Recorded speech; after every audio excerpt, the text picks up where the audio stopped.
Our house, we live in an artesian spring, so the water we get is good. I love that for you. Yeah. So I'm like, don't ever give me bottled water. I just want the water from home. No, bottled water is like... I like Evian, though. Yeah. Or like Fiji. I love a Fiji water. Fiji water is That water good. is so good. Fiji water goes down well. But you cannot give me... Like, okay, you cannot taste a bottle of Fiji water and then a bottle of like... What is it? Aquafina Like... Or Dasani. Oh, no. Or like the Nestle water. Hold on. Say that Nestle... again. And tell me that they're the same. Priya, say it again. How you say it? Dasani? Yeah. She says tissue. True. What are you supposed to call it? Dasani. Dasani. You say it like it's a black person. Dasani. Daquan. What? I didn't know Dasani was the Negro water. Stop! Oh no! Wait, not the Negro water.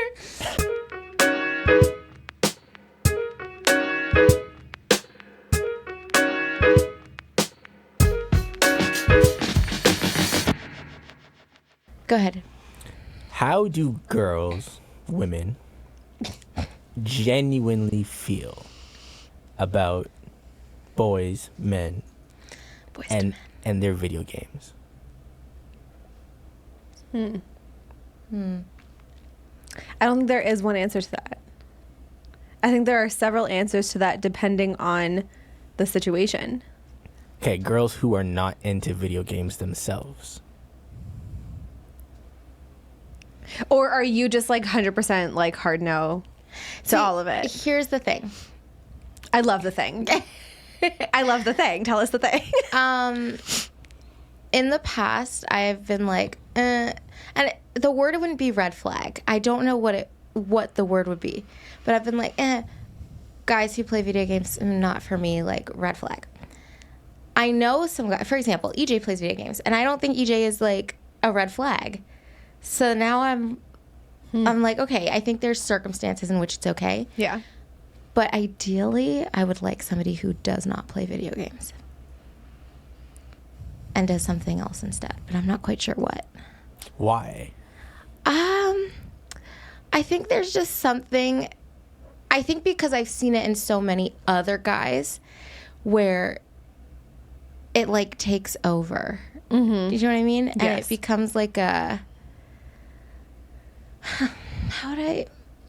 It just gives like there's things to be done. There's things that need to be helped with, and it's like, leave me alone. I'm playing my video games, and I don't like it. So is it the video games themselves? No, it's obviously their challenge with what's the word I'm looking for? Self-control would be the issue at hand, but you just associate it with video games because of trauma. Sure. Let's go with that. Let's go with that. Wow. Okay. I think that like playing video games, I do think it's cool when guys have creative outlets, and I understand that could be one of them. And I know that video games are actually very in-depth and nuanced and all those things. I also keep in mind, though, I grew up in a home where, like, no one played video games. Like, my dad has never played a video game. My brothers, or one of my brothers doesn't. My other one does, but he doesn't play them often. Like, I just didn't grow up around that, so it's almost, like, shocking. I'm like, oh, what's happening here? But I think it depends on the guy and his personality as it is. Mm-hmm. For some guys, it can be hella annoying. Yeah. I would agree. Okay, I think that like you, for example, like it doesn't bug me with you because one, you don't make it your whole personality. And like for the guys like who do, then like I just hope you end up with somebody who also makes it their entire personality, and then like wish you both well. Right. Yeah. Love that for you. Yeah. Not for me. But like you don't make it your whole personality. And you also don't like play video games like relentlessly at the expense of me or like, you know, your other responsibilities. So it doesn't bug me. I try to get my gaming in when you're not around. Sure. Very considerate. Very mindful. Very demure. Very cutesy. Why does it work for everything? Because it does. No, because but I think that that's actually really key. Yeah. Is like that you're like, hey, this is my thing. But for example, I've never come over and it's been like, oh dang, like EJ's totally not like it's like there's a wall up. Like I'll be here and first of all, EJ can talk and play games, which is cool. But a lot of the time, okay, and actually I think that's key. The fact that you can do that is can like do I think both. critical for me. yeah. Interesting. I've never thought of that. Yeah. Because there's some people like you feel like you're being ignored or shut down, or it's like they don't want you there. Like you don't make it feel like we're being inconveniencing to you while you're, you know. Yeah. That's And actually then- huge. Yeah. Yeah, and then there's some guys where it's like that's all they do, and it's like. Then it's just like weird. Like I, for example, love to read. Would read all day if I could, but I don't. Mm-hmm. Like I think you have to have balance, you know. Mm-hmm. Yeah. Are we answering the question? Yeah, I think Okay. so. I think it was just Okay. a thought. Yeah. My I think it's like when it's philosophy- like all consuming, then it's a problem. Problematic. My philosophy is that sometimes, like, if it's a brand new game, you might lose me for like a couple days. But after a while, I'm good. But Yeah. I try my best to get it in when you're not around, or I'll just say to you, I would like to have an introverted day or evening or something. And then because you honor that, I try not to have it every day. Yeah. Communication is very important in stuff like that, for real. Yeah. Yeah. But video games for me, and probably for a lot of guys, it's like an escape for me from like reality. See, like 'Cause that life is a part game. of things I don't understand. Because life is a game, but life is a slower paced game. So when I play a video game, I can like expedite everything I want to achieve in life in this virtual Into like world. an hour. Yeah. You know, I can level up quick. I can beat the bad guys. I can overcome obstacles. In real life, it's just way slower process. It is. And it takes a lot more work. That's so interesting. That is interesting. I don't get the whole like escape from reality, lose yourself in a game thing. Like my brain just doesn't work that way, so I really can't understand it, but like I can understand that someone else understands it. But me and you have had discussions, and you're just not really an imaginative person. Yeah. Like I'm highly creative, but I'm not super imaginative. I'm very like sometimes I'm not gonna lie. Sometimes like when we're talking, I just catch pieces of it because I'm like in my brain just daydreaming. Good to know. Sometimes. Thanks for sharing. I get it though, because I'm very imaginative as well, and that's why I could get really lost in things. Actually, were we talking about this the other day? You were saying you didn't like Gossip Girl that much because it felt like Yeah. unrealistic, and I was saying that that's why I like it. I like shows that feel not like they can happen because I don't want to be here. I want to experience a whole new thing. Yeah. And you A were little saying bit that of EJ's fantasy. like that. Yeah. Like I love reading fantasy because I like the process of building a new world in my brain. That's why I like sci-fi too. So I could understand how a video game would do that and be that escape. I think sometimes the connotation surrounding video games and like how a guy can act is what turns me off. It's true because video games can take you away from your responsibilities. Right. Yeah. But if you have that balance, I think. Yeah. But yeah, no, like for me, like with the whole fantasy and like that kind of stuff, like fantasy and sci-fi, like, okay, aside from horror, because like I'm just not into that. Oh, no horror here. Like, no, thank you. No, thank you. I like horror. Can't Yeah, do no. it. No. Absolutely not. But like the sci-fi and like the fantasy genres are probably like at my bottom. And I think it's because I feel like there has to be a certain level of realism in order for me to have something like to grab onto. Do you know what I mean? And if there's not, then I'm just like I can't get into it. I just can't. Yeah. I know what you mean, but I just don't feel the same. Yeah, Yeah. me neither. Yeah. We've had this discussion many times though. Yeah. Like Priya like she struggles even if watching a show to put herself in the feeling of what it would be like to be that character. She just watches them. In her mind, she's just watching characters do something. Yeah. Like there might be like certain things that I can like identify with in a character, kind of. But I can't like put myself in a character's shoes. Like I don't watch a show as if like I'm in it. Like I watch it just like as like an outsider watching the goings on. Not me. Oh no, I'm like in that. And that's why I love the games, because I'm controlling that character. Yeah. And the thing is, I have some like narrative games, like stories, but because you can't jump into the world, she doesn't really care to like sit and watch them. But some of the stories are like TV shows in themselves. Yeah. They make TV shows off of some of the games. That's cool. And I've enjoyed watching some of those shows. Mm-hmm. What was the one? The Last of Us? Yeah, I enjoyed that. Cool. Yeah. But I just, anyway. Yeah. Ooh. I think that's why I don't watch TV. Sometimes I get exhausted because I'm like so immersed. Like it starts to drain me because I'm like, so much is happening. Like That's how I feel Interesting. about like serious shows. I can take like one dramatic show a year. yeah. Like if it's political, like what's the Scandal. yeah. Yeah. I couldn't do that. See, like Breaking Bad was my one show. I haven't watched a show like that in a long time. It has to be lighthearted or like just not realistic for me to be able to. Yeah. Yeah, no, me, every couple years I go back and rewatch Scandal. It's probably It's so Because good. it's so good. It's probably because I put myself in their shoes. So if it's too realistic and too dramatic, I feel it.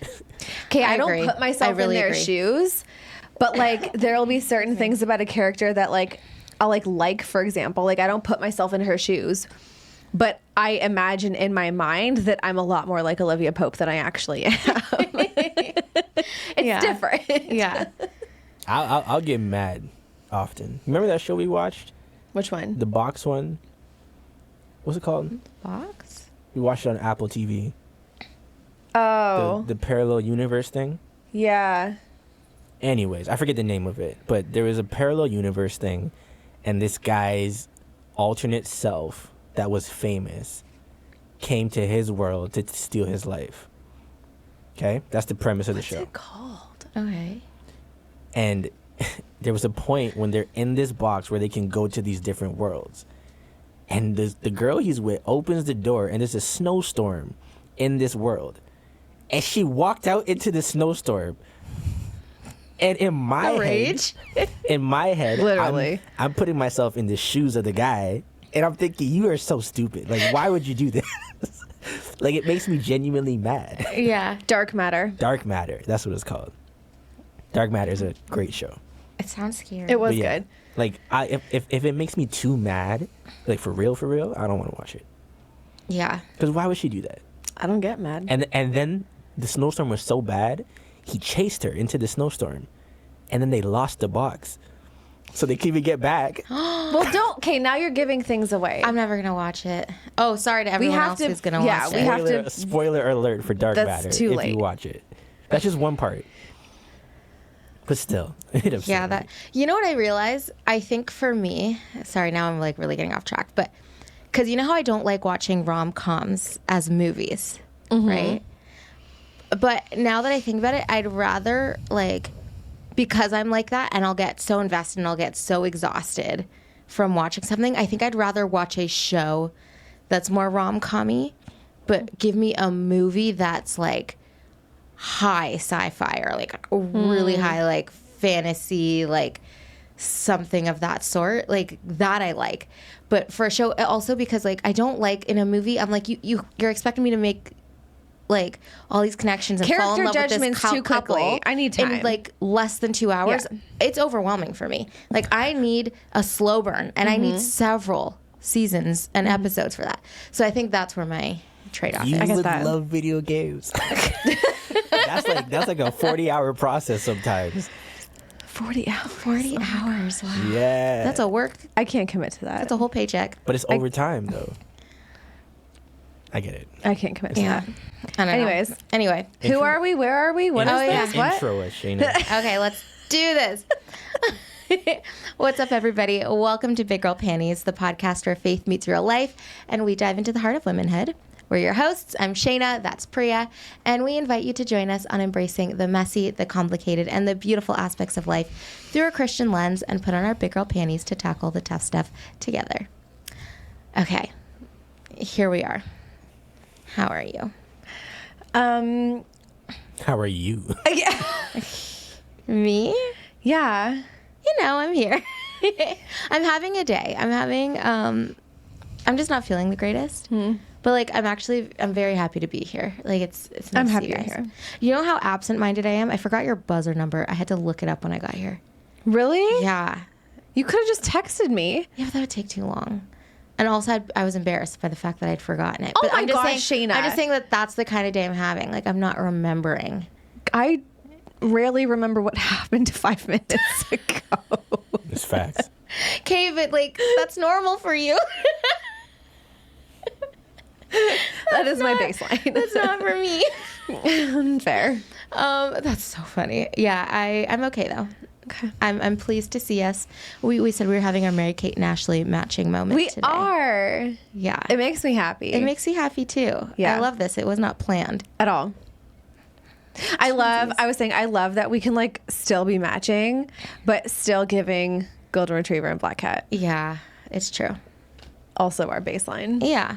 Yeah. We're really just being authentic to who we are. You know? Truly. Yeah. Yeah. But yeah, how are you? I'm better now. Oh yeah, today we got the 411, the This- inside scoop. Year drained me. The year drained me. I just picture you. You know that like not Olivia Pope, Viola Davis. That Viola Davis clip of her just like giving the cut eye and like picking up her purse. Like Okay, that's you. But the way that actually was me, though. I know, and I'm so excited for us to like dive into it. So Yes. Let's do Big Girl Panties moments first. Okay. But this episode is about to be story time with Priya. I love a story time with Priya. I've Yeah. been privy to story time with Priyas my whole life. I don't know how other people live without them. It's finally time to catch up the Panty Gang. Yeah, I'm excited. You're in for it. Okay. But big girl panty moments. I was thinking about this on the drive here because in a lot of ways it feels like nothing has been going on. And it's just kind of like same old, which is good. Sometimes we need that.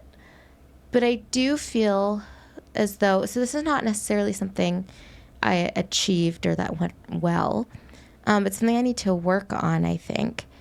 I'm just recognizing how thrown off of my schedule I've been lately in terms of trying to get up early but going to bed super late, and then sometimes it means that I don't actually end up getting up early, and sometimes that means my Bible study time gets thrown off, which I really don't like, and everything just feels a bit discombobulated. And I was kind of having a moment driving, and I was like, okay, what do I actually need to sit down and decide is like something that can go or something I need to do to make sure I am getting back on track? Because I'm just realizing I'm not being the best version of myself, I suppose.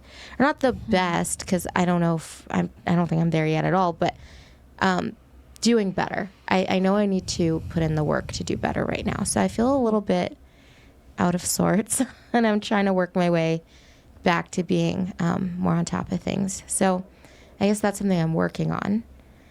And then I also just had a moment over the past couple weeks. You know when you have those moments where you realize, oh my gosh, like I'm an adult just like my parents, and like we have these really adult conversations, and like they're heeding my advice. Like that kind of happened over the past like week and a bit, and I was just like, God, thank you that I have a relationship with my parents where I can be like, hey, like let's talk about this, and like actually like workshop things out together and just like be there for each other. And it's cool to see our relationship and how it continues to evolve as I get older and as they get older. Yeah. And so that was also just kind of a cool, I guess that's like a big girl panty moment. Just seeing, oh my gosh, like I'm watching my parents grow up just the way they've watched me grow up. Yeah. And it's kind of cool sometimes to see things that they've tackled or that they've accomplished. And yeah, it's just a cool thing. Like we all got to watch each other grow up somehow. Yeah. Yeah. It's true. Wow. So It is a weird feeling when you become an adult yeah. and then realize your parents are just as confused about Yeah. life. Yeah. They're trying to as you figure it are. out too. Yeah. Yeah. Like you've never been where you are before. And they've neither never have been where they. they are before. Yeah. It's very bizarre. It is. When you get to the point when you realize like, whoa, wait, you don't have all the answers? Yeah. Oh, what? Like you get frustrated and confused and like Yeah. you're freaked out right now. You mean Whoa. you're trying to figure it out? Yeah. Hold up. Do you feel that with your parents? Yeah, sometimes. Really? Yeah, not like in a how do I put this? I think more so just watching them like go through and like handle certain situations that I know that they haven't gone through before. Not necessarily like in terms of them like growing as people, as individuals. Although I guess there is a part of that watching them go through certain circumstances. Like, Yeah. like for example, like to give a recent practical example, like, you know, like my grandpa, like Apapa, you know, passing away a couple months ago, right? Like, you know, it's one thing for me to go through the grieving process of losing a grandparent, but like watching your mom go through losing her dad, like that's weird. Yeah. Like to think about it that way, like that's weird. You know, so and yeah, you don't get a trial run at that. Like it happens and then you go through it, you know? So yeah, like watching parents go through not necessarily that specifically, but just situations like Through that. life things that they haven't been through before and watching, yeah, how they navigate. handle it and, you know, what their frustrations or whatever other feelings are like throughout the process is really interesting. Absolutely.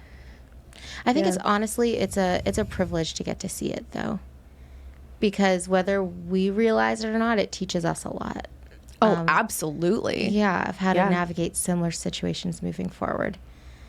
And yeah, I just feel very grateful that I am able to be that up close and have that relationship where I do get to see things and that it's like we just talk about it and it's just like share time and not like they're trying to deal with this thing and it's like, you know, everything's fine and it's like everything is not fine. Yeah. It's interesting. Yeah, it is. Yeah, I feel like that was a little rambly, but I mean, you know. whatever. No, that's pretty fine. Oh, okay. It wasn't, but also if it was, whatever. Okay, cool. Rambling, part of our baseline. Right. Yeah. Rambles are okay. We're podcasting. I always That's just true. feel that This I is literally always- one big long ramble. I always feel the urge and the desire to be very like succinct and to the point. You know me. I'm like, I want an outline. I want like, or hit a point ABC. Like I'm just very like, like analytical Sometimes type you just A. gotta embrace the ramble. Oh, it's hard though. Like, And this is a especially growing this process. week. If this really is about to be story time with Priya, See, I'm okay you when need you to ramble. embrace the ramble. I'm okay with you rambling. It's me. I don't like rambling. I'm not going to get into the science of podcasting, but rambling's okay as long as it's a cohesive thought. I suppose. If you're not making sense, then it's like, okay. you're done. Yeah. Oh gosh. Okay. My BGP moment. Well, I have a pool that I could choose from. But we'll get into the crazy ones later. I need to like turn my mic. I have to chug this water. It's so good. I'm sorry. Go ahead. Oh, okay. Good tasting water though. This is just a side note. You know what? I'm going to ramble about water for a second. People who don't believe that water has a taste or think that all water tastes the same, I actually think Then you haven't that you tried should good go water. to a doctor and have your like taste buds examined, because something is not right for you to not perceive that in fact not all water is the same. You're wrong. You're very wrong. Like I love water. Which water is the superior water? What do you mean? Like Which bottled brand of water is superior? okay, I'll give you an example. Filtered water from I like Evian. your parents' house doesn't count. No, See- you're talking about like bottled water. Yes. Our house, we live in an artesian spring, so the water we get is Ooh. good. I love that for Yeah. you. So I'm like, don't ever give me bottled water. I just want the water from home. No, bottled water is like, I like Evian though. yeah. Or like Fiji. I love a Fiji water. Fiji water is that water good. is so good. Fiji water but you goes down cannot well. give me like, okay, you cannot taste a bottle of Fiji water and then a bottle of like what is it Aquafina like? or Dasani? Oh no, or like the Nestle Hold on, water. hold on. Oh, Say that Nestle. again. And tell How do you me say- that hold on, they're hold the on, same. Priya, say it again. How you say it? Daysadi? Yeah. She says tissue. True. What are you supposed to call it? Dasani. Dasani. You say it like it's a black person. Daysadi. Dayquad. What? I didn't know Daysadi was the Negro water.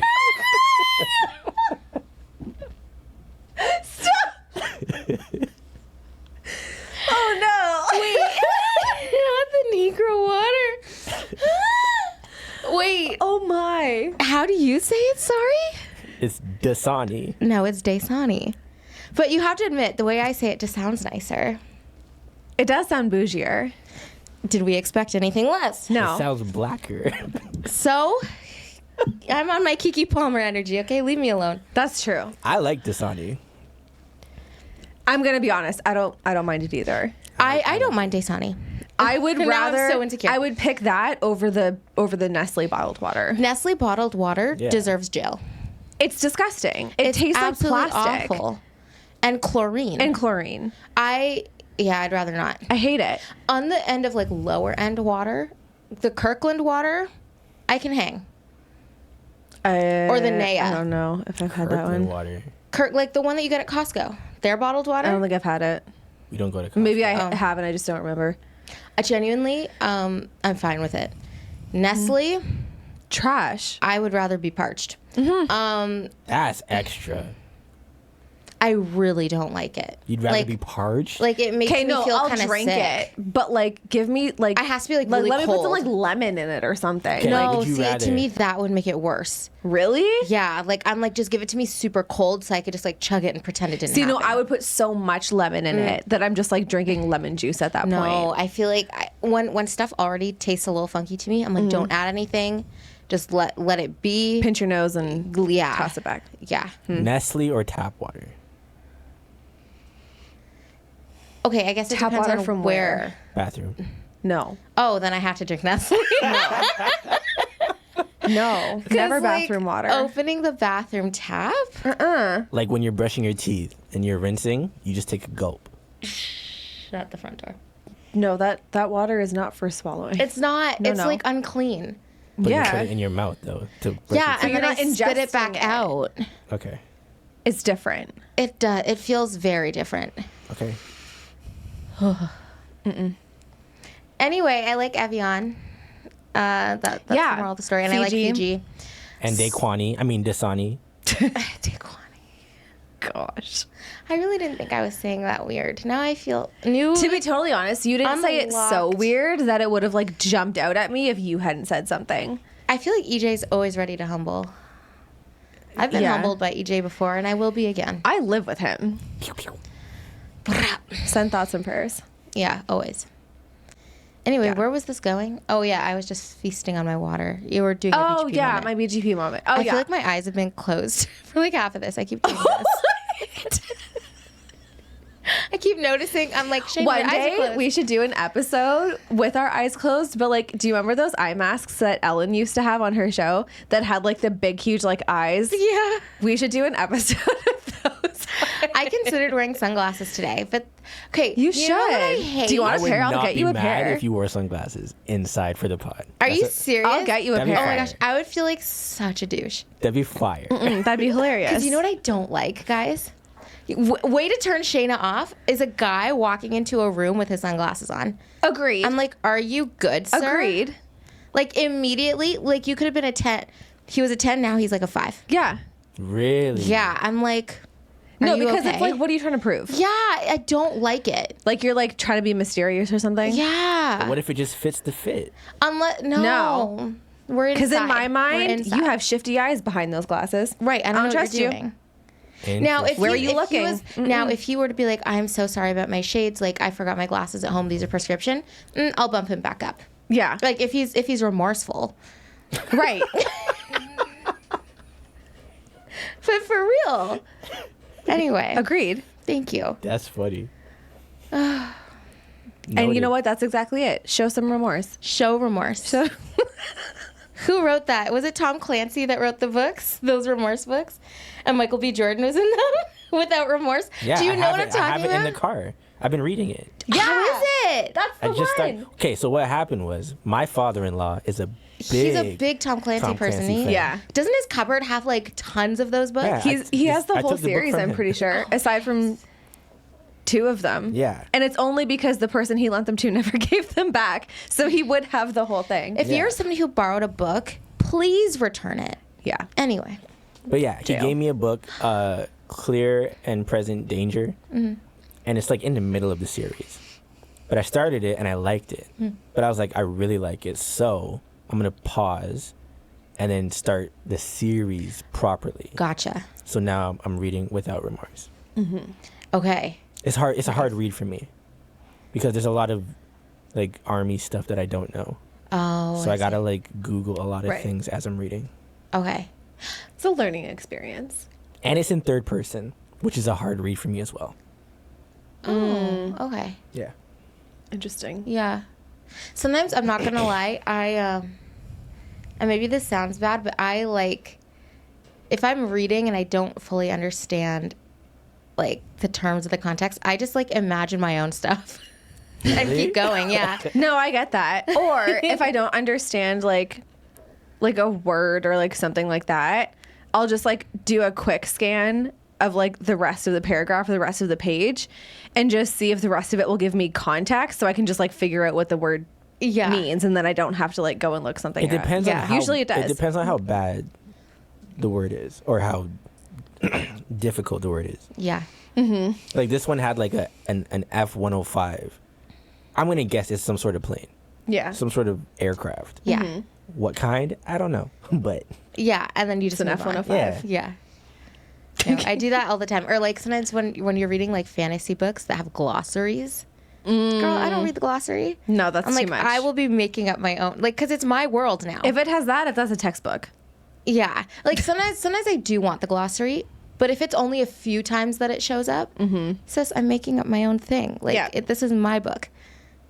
Yeah, Choose your own adventure. You exactly. should read the Percy Jackson series. I feel like I would love it. You It's would. really good. I think I should. I'd say it's my top series. Yeah, I know it's considered like young. it's YA. like youth, I love YA. but it's good. Yeah, I love those books. I should. I liked the shows. Those occupied me during the pandemic. That's true. But you didn't finish the whole series though. I'm one book. I let someone borrow the book, and they did and you dirty. didn't give it back. What is it with You these know what people? I have? Book thieves. 'cause I They got are book fired. thieves. Oh. Oh, Oh. T. Yeah. Sorry, yeah, I didn't get fired. I got terminated without cause, according to them. Yeah. I have a book stamp. Spoiler alert. Okay, we have to get into your stuff soon. But real quick, I have a book stamp. And it says from the Library of Shaina Charles, and it has a little butterfly. And so Oh, when yeah, you do I'm have that. lending out a book, I stamp it for people. I love in that. hopes that they return it. I want to get an embosser too. You should. Yeah. Oh, side note for the listeners, I'm just gonna give you guys a little bit of a. Oh, I know what you're about to talk Are we about. getting an EJ update? Oh no, this No. is a Shaina update.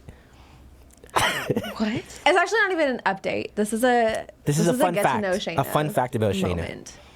So for those of you who listen, a couple pods ago, we discussed Shaina's birthday, right? It was a big thing. So this week, Priya decides to go into the mailbox, which we don't check often. Our We physical check our mail mailbox. like literally once a month. Yeah. Oh. So we go into it. She opens it. She's like, I need some help. So we're digging out all the newspapers and all that stuff. But we see this little card that says to the Mannings, right? And I flip it over and it's from Shaina.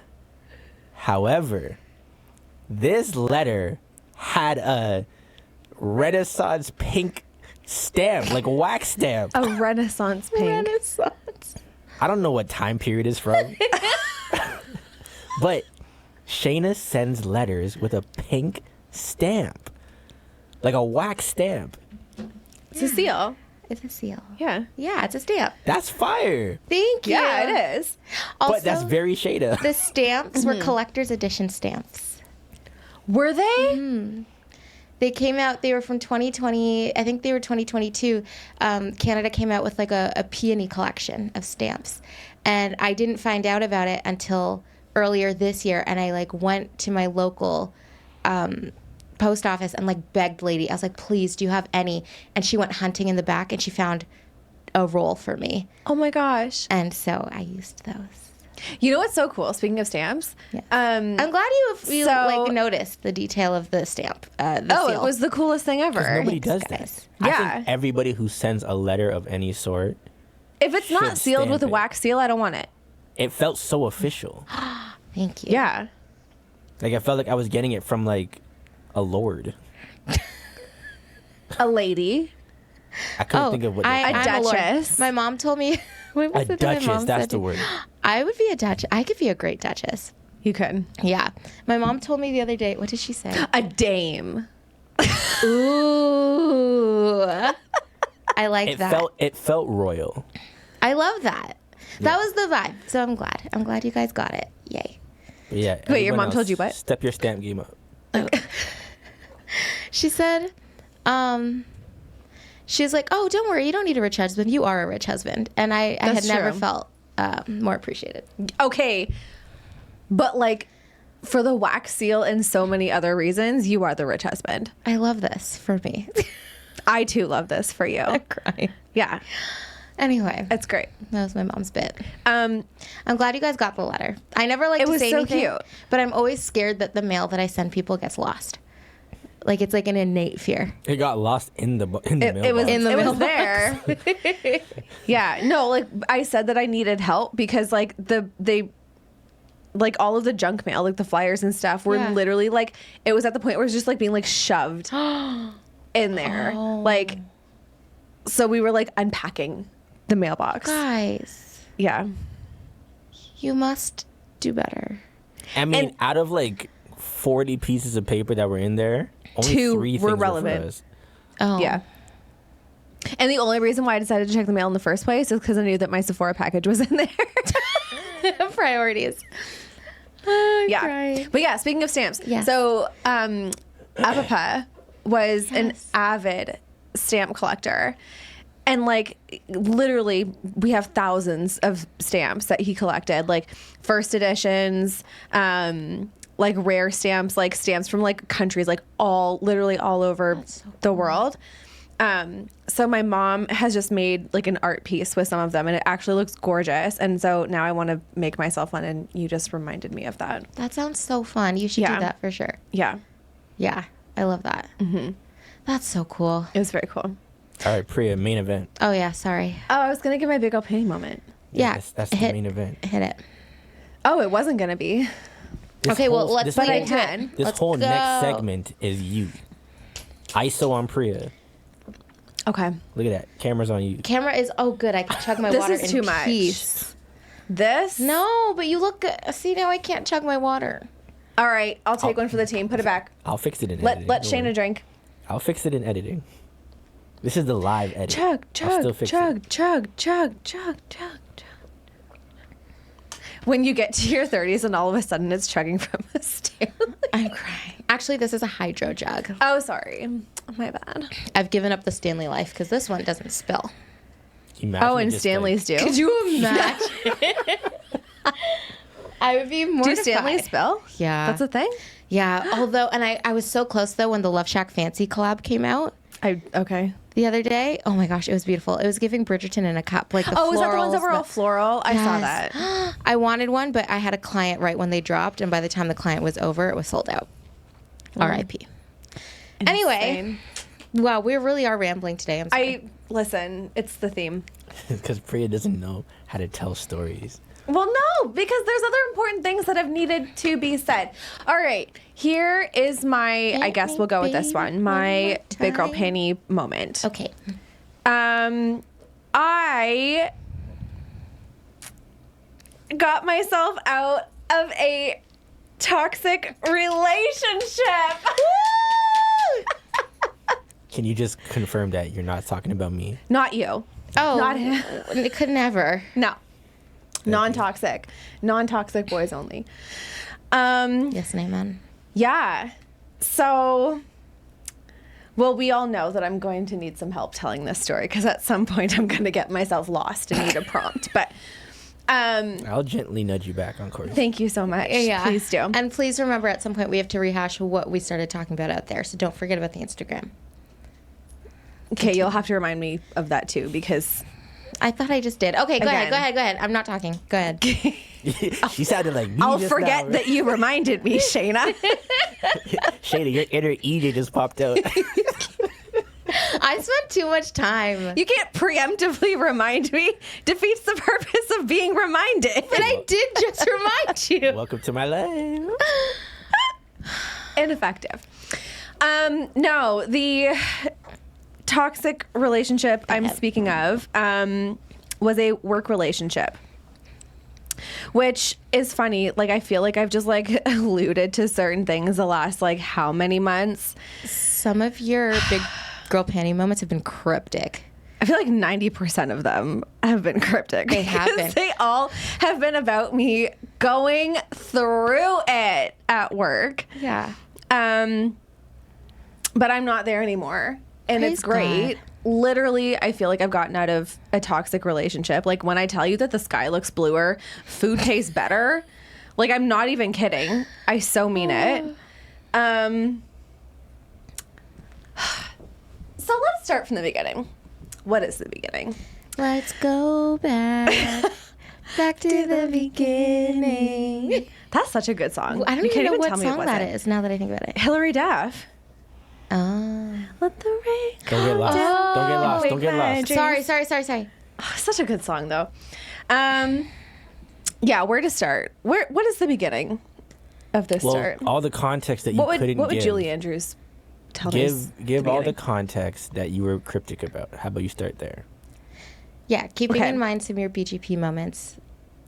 I- And like, Remind me, please. that's what I'm about to do. Okay. And like, because a lot of the times you were saying things about, you're realizing that it's like there's certain things that are just out of your control. You had talked about the idea that, what was it? Acceptance was a big thing that had come up for you several Yeah. times.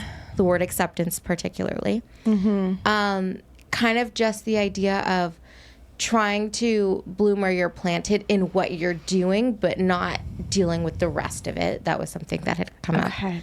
Those are some of the major ones I The can think of. themes. Yeah. Okay. So let me, I guess, paint the picture of this situation We love. that I have been in the last, A long time. what feels like 50 years. So I have been in a situation where it's been the two. I still have to be a little bit cryptic because I don't want to get myself in trouble. Okay, The two for people that I. context- Hold on, pause. For context, for those of you listening, Priya, we're not going to say the name of the No. place, Please. No. but Priya worked in a spa. That was her job. Are we saying that that's I what it wasn't even was? going to say that. Yeah, you could say that. Are you sure? Yes, you could say it. Maybe bleep that out. I'm just so scared No, that anything it's we fine. say can and will be used against us in a court of law. It can't. I have more that could be used in a court of law, so let them try. Listen, Trust me. I'm just Priya worked at a spa. the amount of screenshots I have on my phone right now. Whoa. Priya worked at a spa. Me and my truth, we sit in silence. We are not going to say the name of the spa, Of anything. No. but for context, that was where you worked. Yes. What was your role? Should I just pull up the receipts right now? No, just tell. So just give people the context. What was your role? So this is a contentious point. But when I was hired, the understanding based on the documents that I signed, The agreement, if you will. the agreements, if you will, let's just call them a contract. And the emails that were the offer emails that were sent to me were stated that my role was to do all things like social media management, marketing related. Mm-hmm. And with the rest of my time to bring me up to full-time hours, do makeup related things. So like application appointments, teaching lessons, doing makeup for like any weddings that had been booked, etc. So you were a social media manager and a makeup artist. In that order. Okay. And you're sure we're not going to get in trouble? I'm positive. I'm like so scared right now. I'm like actually shaking. I'm very confident we'll be fine. Okay. I'm the wimp out of the three of us. I mean- but we knew this. So Trouble for what? We didn't say nobody's name. I know, but somehow in my head, it's like It's fine. gonna get all connected.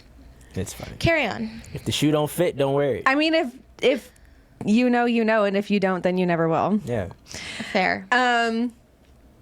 So yeah, this situation personally that I have been in the last for 50 years, A year. is that it's been 50, is that the one, I had two bosses basically, who seemed to not be on the same page. And that is where a lot of the problem came in. Boss A and Boss B. Sure. And if you know which one is A and which one is B.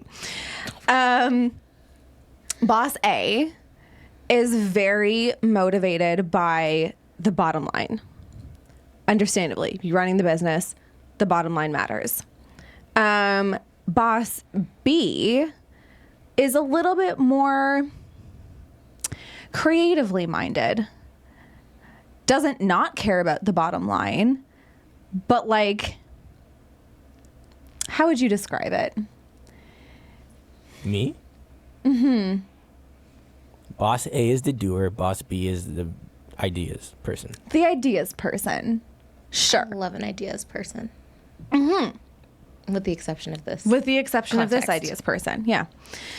And so Boss A seemed to start taking issue with the part of my job that was not appointments based, because unlike the other people who worked there who did services on a day in day out basis, you can look at what they do, see the appointments that they did, how much they brought in from doing those appointments, subtract what they paid that person hourly to do it.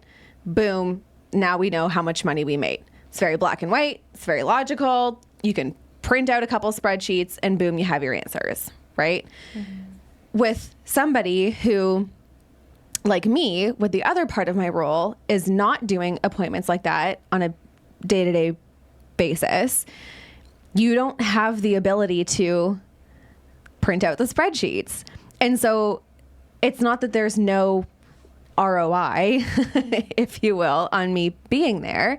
It's just that it's not direct in the same way, right?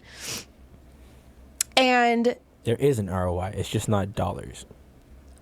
well, it does translate to dollars, just not you just No. can't track it in the same way. There is an ROI. It's just not dollars. The ROI is something different. The return on investment is something different. Okay, however you want to think about it, sure.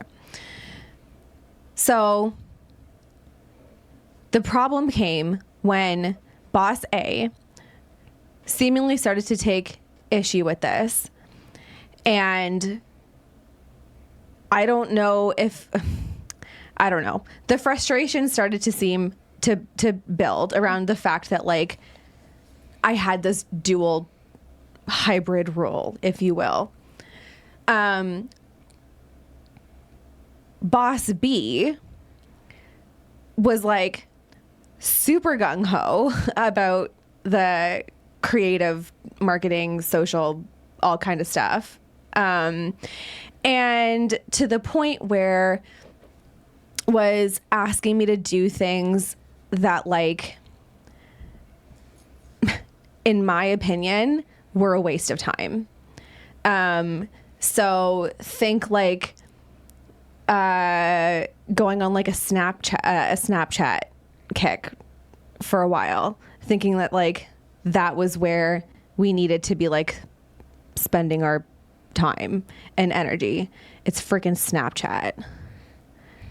Like for some businesses, maybe. For some people, maybe. But like for a local service-based business, Maybe not. probably not. Or like Pinterest. And out of Boss B's own mouth would say, this is probably not where we're going to see any real type of ROI, but I just think that it's probably valuable from an SEO perspective. Okay.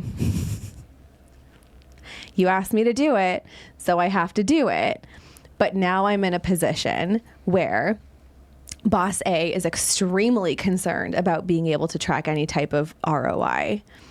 And Boss B is asking me to spend my time doing things where there is admittedly no ROI to be found. The ROI is not in the room with us.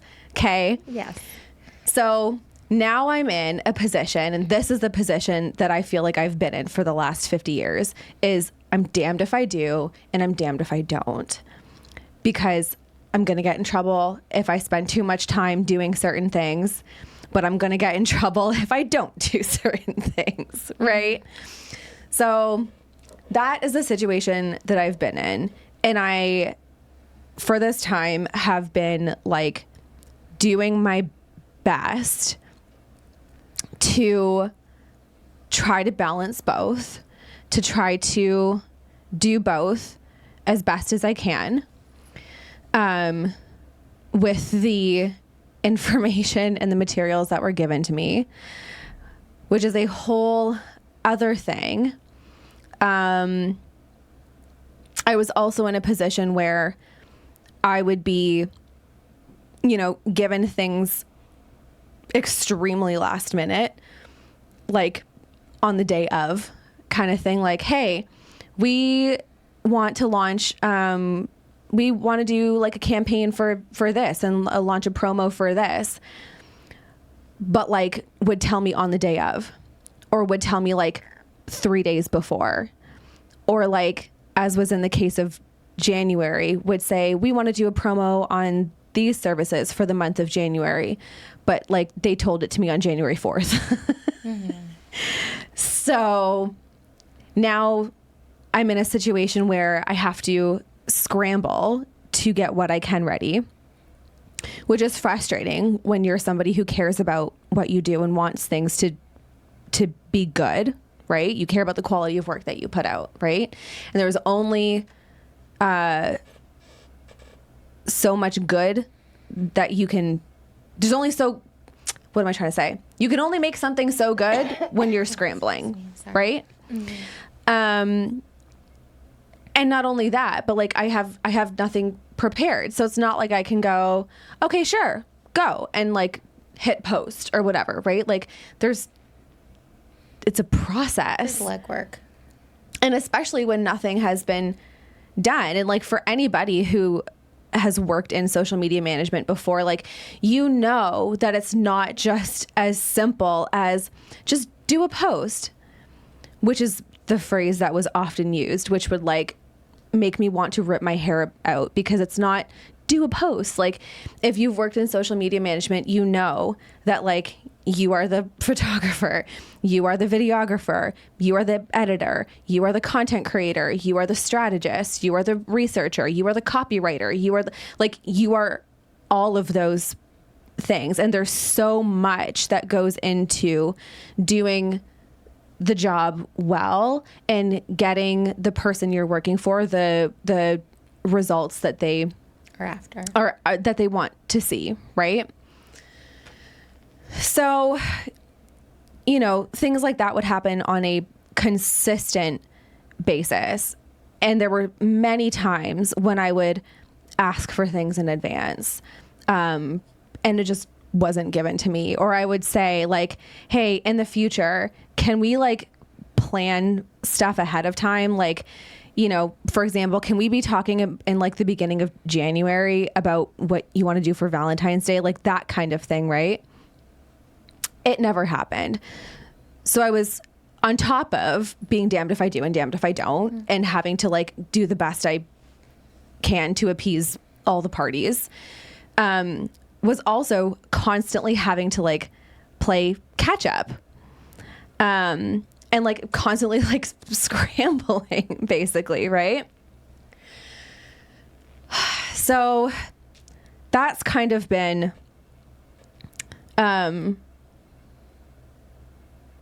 like the work scenario personally.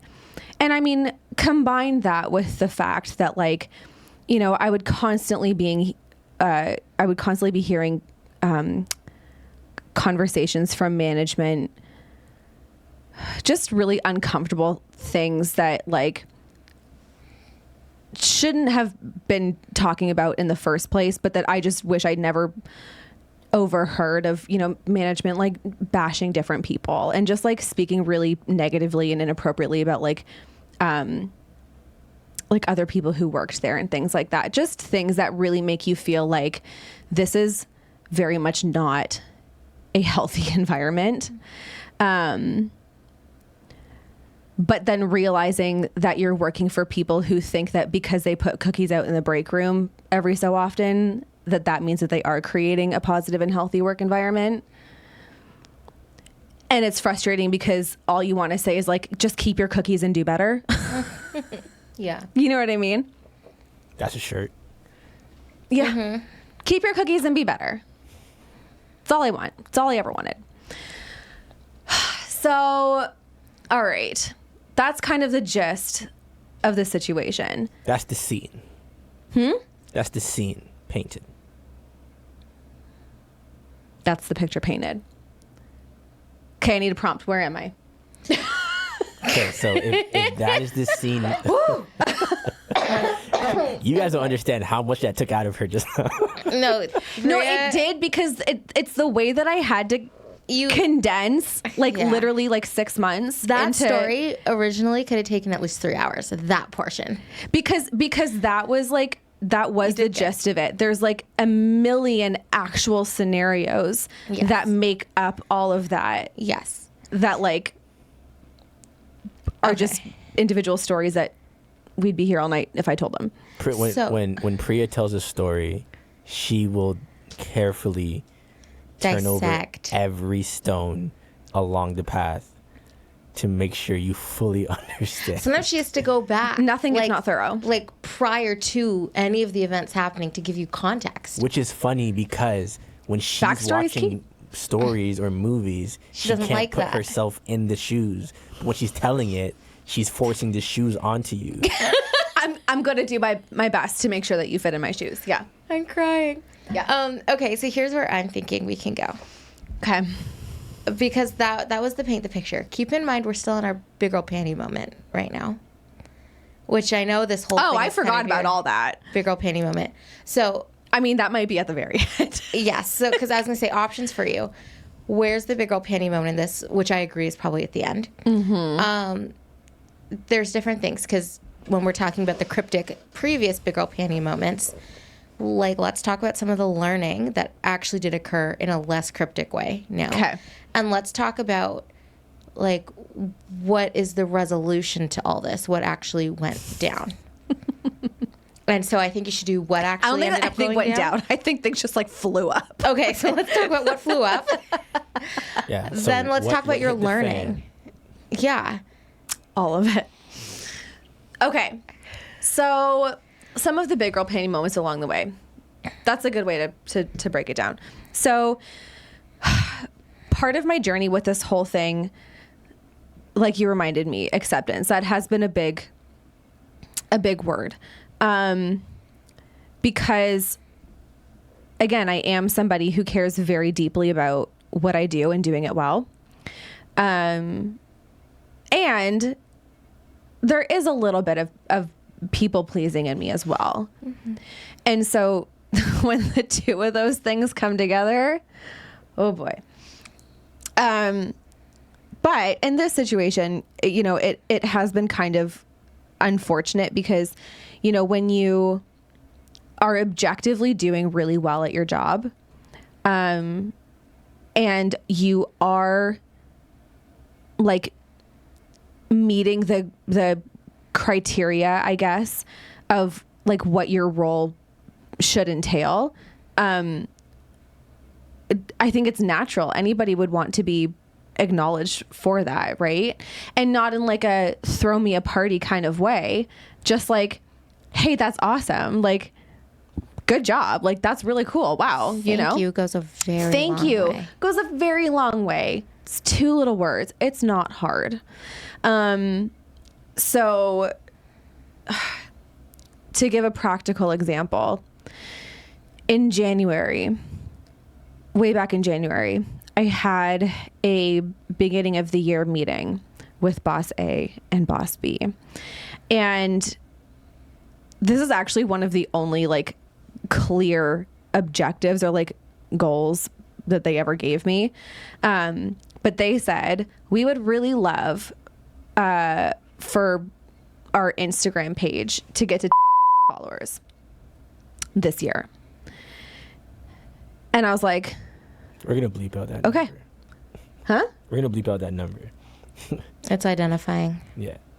Continue, babe. Don't worry. Okay. Sure. Whatever. It'll be fixed in post. Thank you, EJ. Insert high number. As I was like, okay. On I it. can do that. On it. So I worked my butt off and I made it happen. In fact, I actually went over Talk about it. by a significant amount in just over 6 months. Half the time that was like Set. allotted to achieve this goal. Milestone. And like, it was no small feat because I'm just going to say it. One, the way that things had been done before was like Instagram circa like 2016. And like in that 6 or 7 months, whatever it was, like that Instagram page grew by over 50% of like what it was originally. Like that page, Instagram account has existed since 2014, 10 years. And in 6-7 months, like that's huge. That's huge, right? Not an acknowledgement, not a thank you, not a nothing. The morning that it happened, boss A came into work and was like, yeah, I saw it this morning. And I was like, oh my gosh, we did it. And I'm like, I do not speak French. Who is we? we? Pardon? It was an increase of 57%. Thank you. Numbers, man. We love. Yeah. Like, we, who is we? Where is the we? The we does not exist. The we is me. The we is solely and exclusively me. Yeah. And I mean, like, I'm not going to get into the dynamic that I perceived Then don't. to be between boss A and B. But, like, it makes me wonder. I'm speaking in hypotheticals here because I cannot Cannot confirm nor deny. confirm nor deny. I don't know. Tread carefully. But it makes me wonder if boss B was maybe kind of hyping themselves up a little bit to boss A and like kind of sort of maybe a little bit giving the impression or giving room to maybe believe that like they had something to do with it and like it was partially their work that had made that happen. I overheard some things. I've seen some things that would lead me to think that. I don't know. So I have to choose to let it go. However, So you're saying I think what I think. You're saying Boss B was riding on your coattail, but calling the coat. Or we cannot confirm nor deny. Their own. Great pronoun use. They. They, them. Everybody is a they, them in this story. They, thems only. Yeah.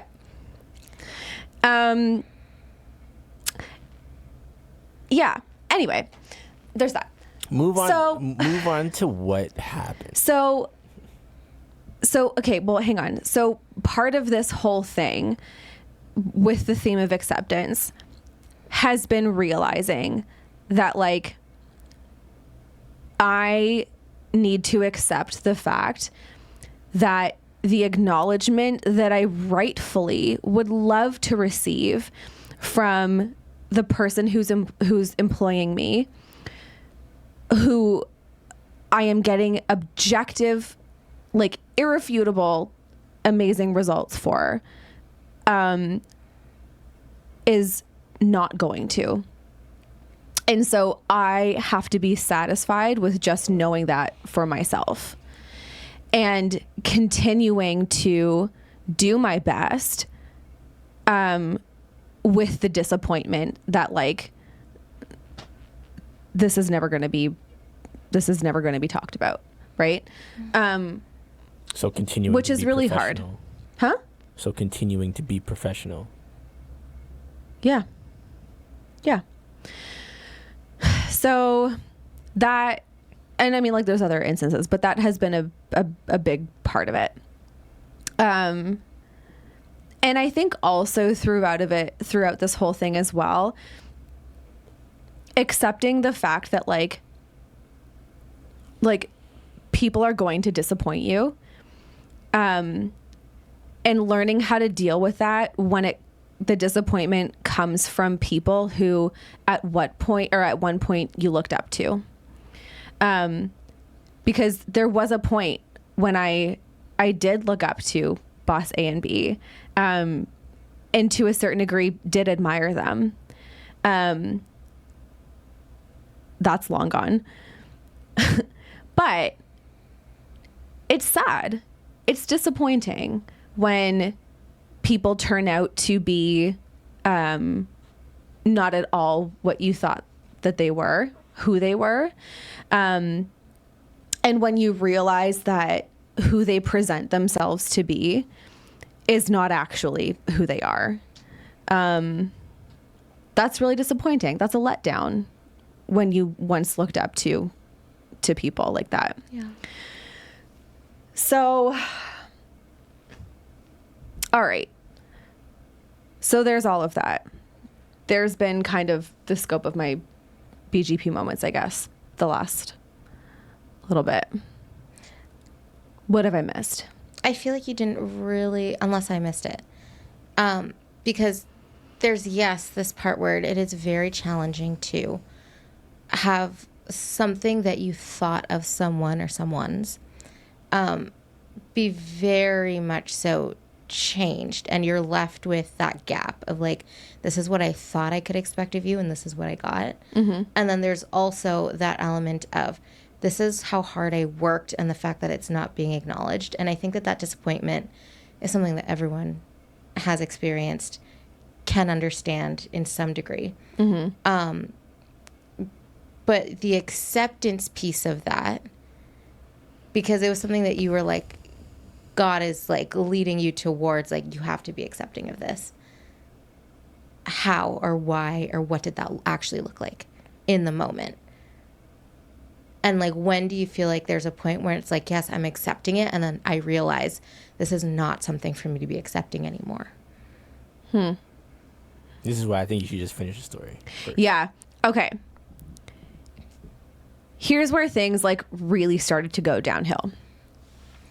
So, the morning that we got the call from Apapa's nursing home, from the doctor saying, like, he's not doing well.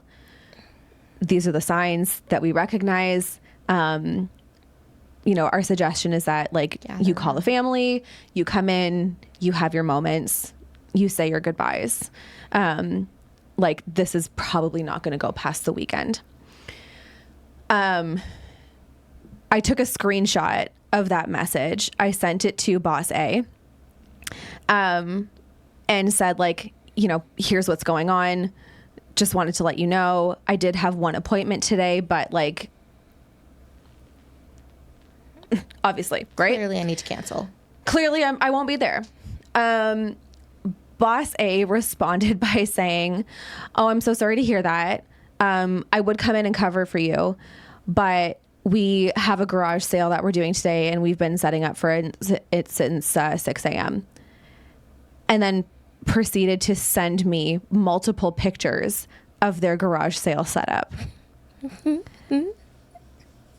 And then said, I'll let you decide what you want to do for work today.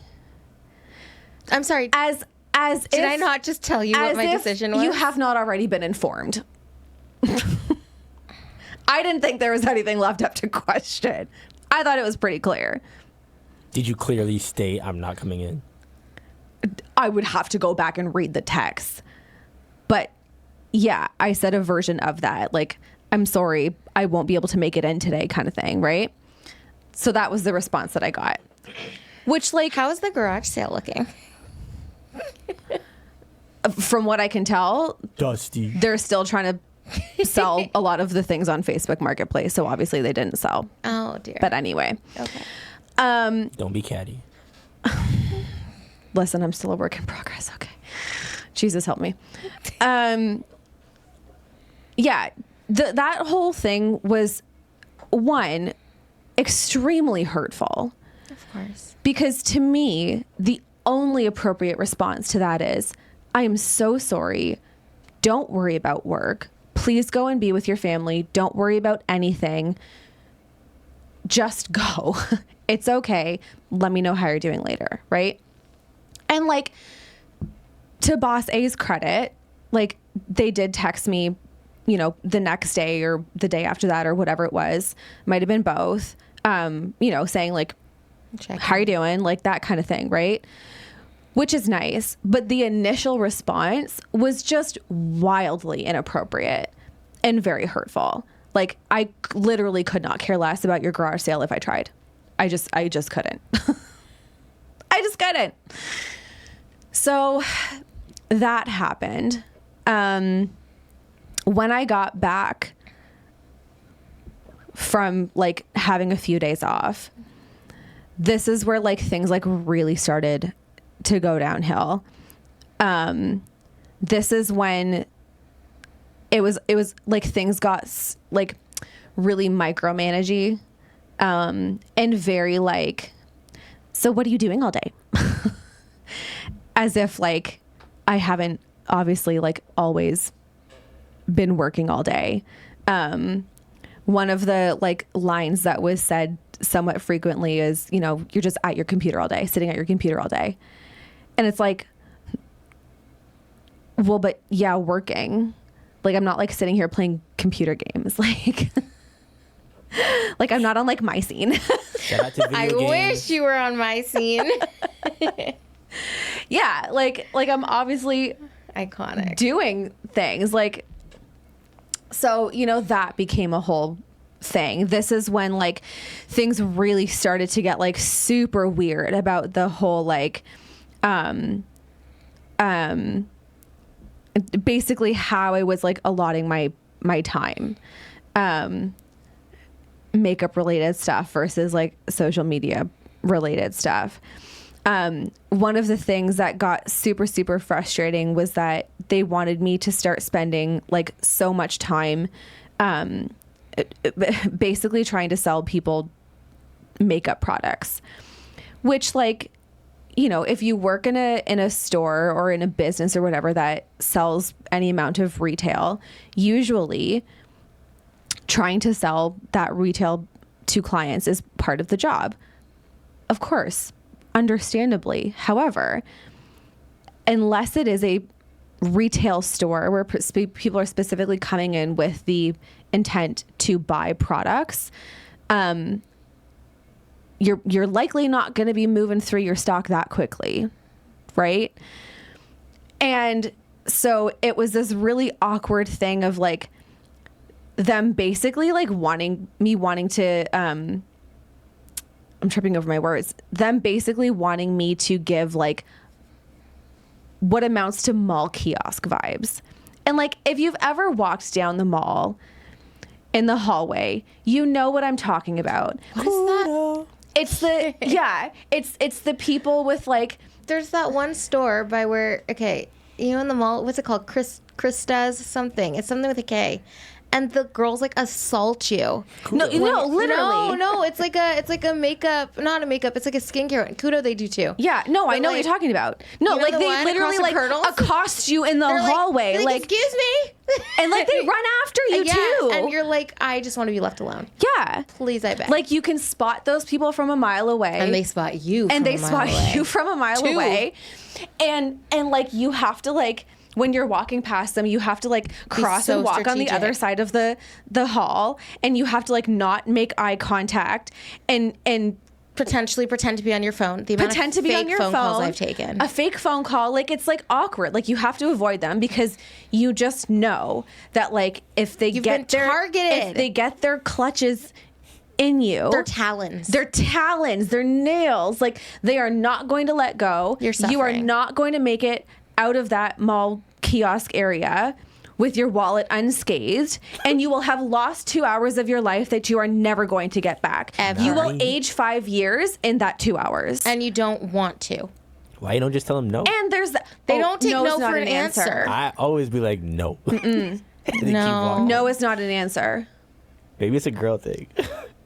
Maybe. They get rude. I get ruder. Okay, but like we are not the same. You're not the same. Your baseline is different than our baseline, okay? It's very different. I wish I had Very just a cutesy, very sprinkle of- demure, okay? Very demure, very mindful. Very mindful. not so. not very EJ. I wish I had a sprinkle of EJ, but alas, I do not. I, to be honest, wish it was more than a sprinkle. I wish I could have actually just like Freaky Friday'd with EJ through this whole situation, but Oh, EJ would have ate down. You would have. No crumbs left. not a single one. Nary a crumb. No. Oh No. Although I will say, babe, you did a really good job. Me having already, it's I so really funny. tried I'm my sitting best, here but- like, and I know all of this, but I like, know, I know. I'm still very Okay, fascinated. keep going. You did a good job. Thank Continue. you. Where was I? Somebody remind me. Garage sale. She just No. 'Cause things you were have talking about changed. selling makeup, and that's why we're mall talking about the kiosk. Yeah. Right, Talents. mall kiosk. Yeah, okay. So that was kind of the like basically what they was were the asking energy? me, to do. Like, be down there, Be not cutesy. Be not demure. not be not demure, mindful. not mindful. Like, be like amongst the people, trying to relax and just like have their things done, whatever it happens. Want to buy a be. watch? Literally, just like for real. and like, yeah, accost these poor unsuspecting people who are just trying to cash out after getting their service that they actually came for. Right. I was going to name some, but that works better. Yeah. Thank you. Who like, you know, want to carry on with their day and pay and Be leave. unscathed. And try to like get them to go and like get their makeup touched up, and so they can like sit down, and then I have them in my clutches, and then It's giving you know, Ursula. not let them leave. Like literally poor unfortunate souls. I will say a side note. When you did have your makeup appointments, Okay, You did yes. so. And to be very clear, As we knew you would, though. like, and not to ate pat down. myself on the back, but like I'm going to pat myself on the back because like I know what I'm doing, right? Yes. And when But that it's was not the a poor time for unfortunate it. soul, That was the time. When it is a willing and consenting and excited soul, we love enthusiastic consent. Yes. Okay. Amen. When it is that, babe, let's fill up your makeup bag. You want one of everything? Let's get you two of everything, okay? Just in case, you never Just know. in case. You always need a backup. We love a stock room, you You know? want to feel like Sephora. Who doesn't? Exactly. Who doesn't? Overconsumption. But Love it. that was...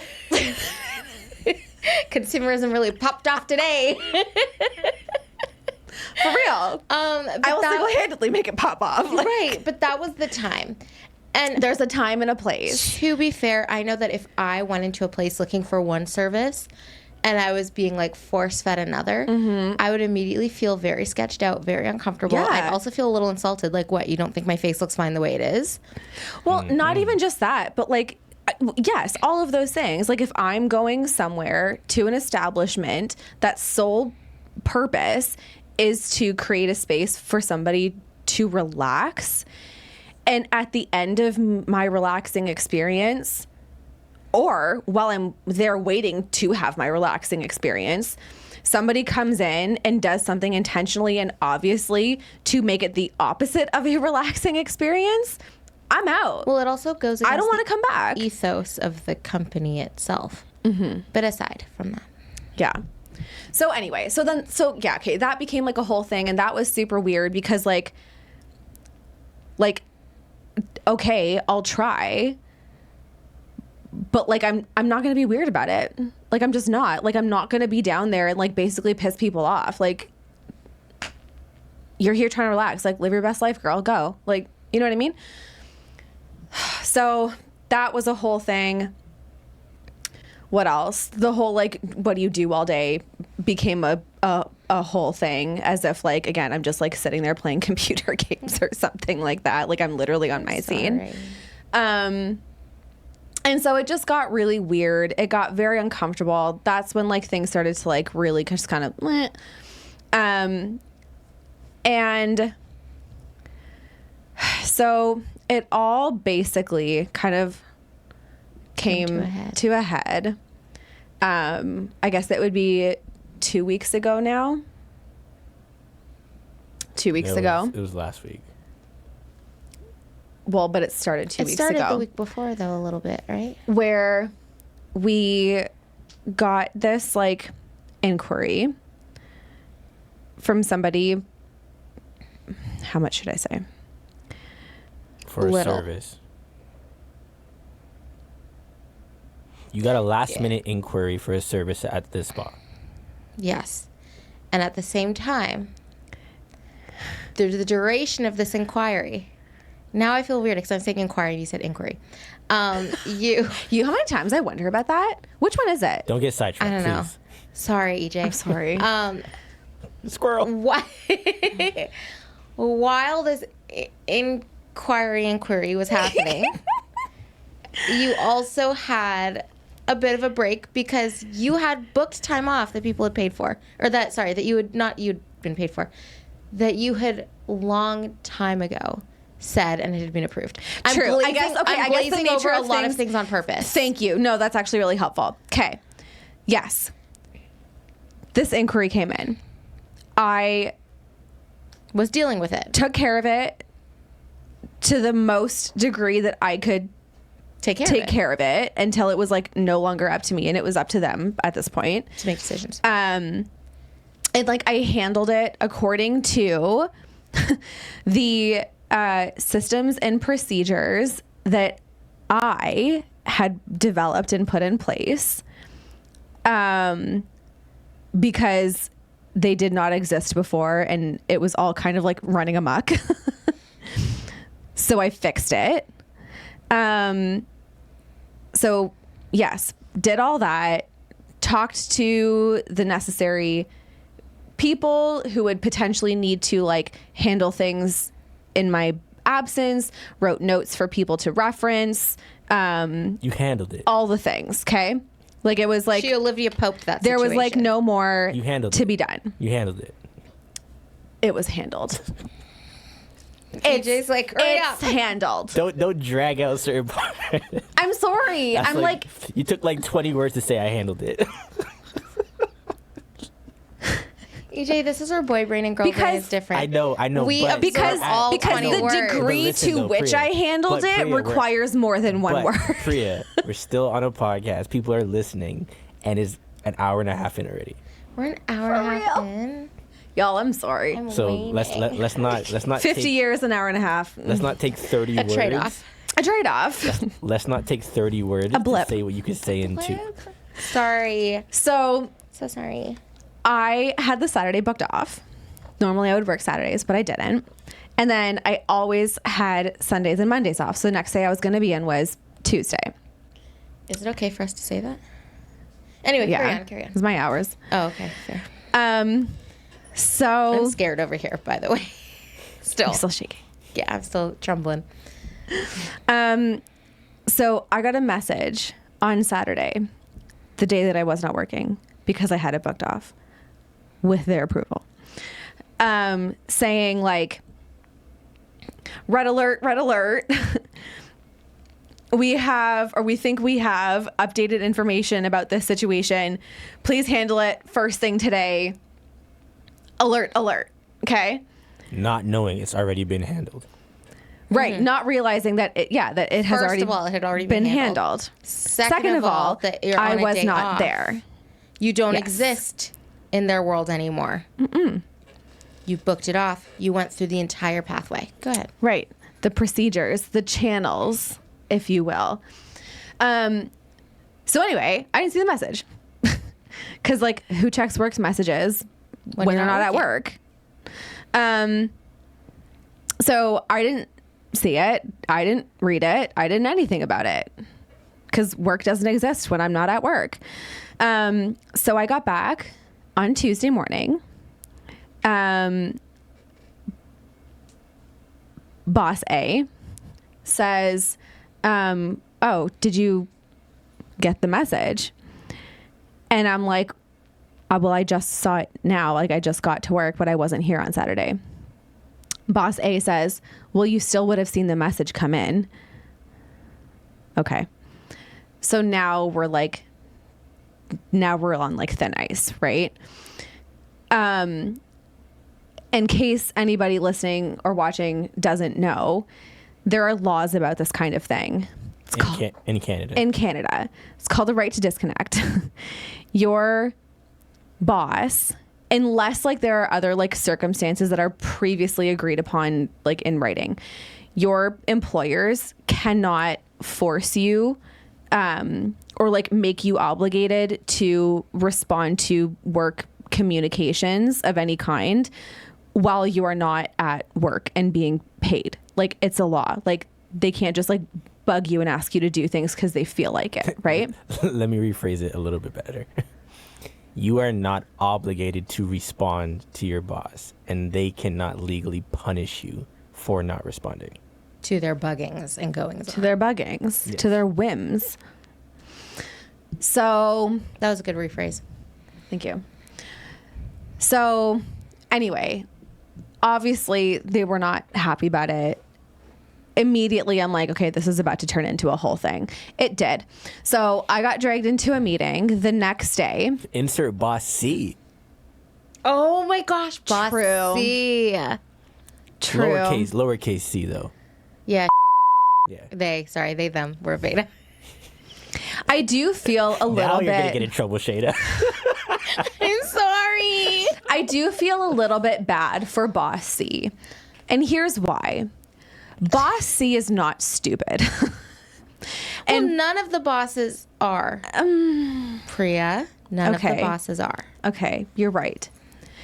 But we're talking about Boss C. Boss C is not stupid. Boss C is not dumb. Boss C is not unaware. Boss C In fact- sees everything. In fact, Boss C sees. Boss C sees all of the discrepancies and the contradictions and all of the things of Boss A and B. And in this particular meeting that I'm about to describe, I felt a little bit bad for Boss C because it very much came across to me like, They're mine. bleep that out. And Mine there, too. Please go back and Yeah. bleep out mine. There's so much editing right now. Sorry. in, We forget we're not just talking to each other. I know. In their mind, I'm a little bit picking up, and maybe I'm wrong, but giving the benefit of the doubt, I'm picking up on the fact that Boss C is like, okay, I realize that like some of the things that I'm saying here right now like are coming from them and I can like see the contradictions. However, being in the position of being Boss C, I have to be the mouthpiece for Boss A and B. Okay. Boss C is doing their job. Boss C Right. is stuck having to do their job. Can't fault them for it. No, that's These- how Boss C gets paid. This is how Boss C gets paid. We want them to get paid. I get it. They get your money. Okay. So I'm sorry, EJ. I'll get you some Advil after for that headache of yours. I'm sorry, EJ. Um So bad. Anyway, so Boss C starts telling me about how Boss A and B have let me try to condense all of this. Yes. Have decided to cut my hours from full-time to part-time starting immediately. Have decided that they are going to change the scope of my roles and responsibilities. That this is all going to start immediately. And that this is happening because there is a level of dissatisfaction and distrust over the way that I have been doing things. And that is, they feel evident in the fact that this last minute inquiry that came in that I handled, ended up deciding not to book, having nothing to do with me. They decided not to book because it was Of their own last accord, minute. of their own volition. Their own volition. But they felt like it was my fault. And so now they have decided that they don't trust me. One of the reasons for this distrust is because I didn't respond to the message from Saturday, Which you had booked off. which I had booked off with their approval. So I said, basically, I'm not obligated to. Like I laid it out. I'm not obligated. I wasn't here. I wasn't being paid. Wasn't at work. I was off. Had it booked off. The response was, well, I just think it would have been a better look if you had responded. Well, the whole point of not being at work is that you're free from caring about how you look to your boss because you are not at work for your boss to look at you. So I reiterated all the facts, said, this is not just my opinion. Like there are laws about this thing. So I'm not willing to accept the responsibility of any blame for not having responded to this message on Saturday. I was not obligated to. Like the end. I don't know what more I can say about it. So that went on. the conversation essentially ended more or less with me saying like, okay, well, I'm thanks for your time. I realize that this was not your choice to do all of this, that you're having to be a mouthpiece here. But I'm going to have to look into all of this because I was hired as full-time, not part-time. So deciding to just like chop somebody's hours like that is not something that you can just do. So I go home. I chat with a friend of my parents who is a lawyer, and basically gave them the rundown of everything, what had been going on. And they confirmed for me that like, yeah, they're in breach of your contract. So now I'm in a situation where I'm like, okay, things have to start happening in writing. So now there's emails going back and forth with me basically saying like, I do not agree to this, as is my right to do so. Like, I do not agree. I don't accept these changes. And during this time, like, EJ and I were looking up different things, and EJ was actually the one who came across this. It's a term called constructive dismissal.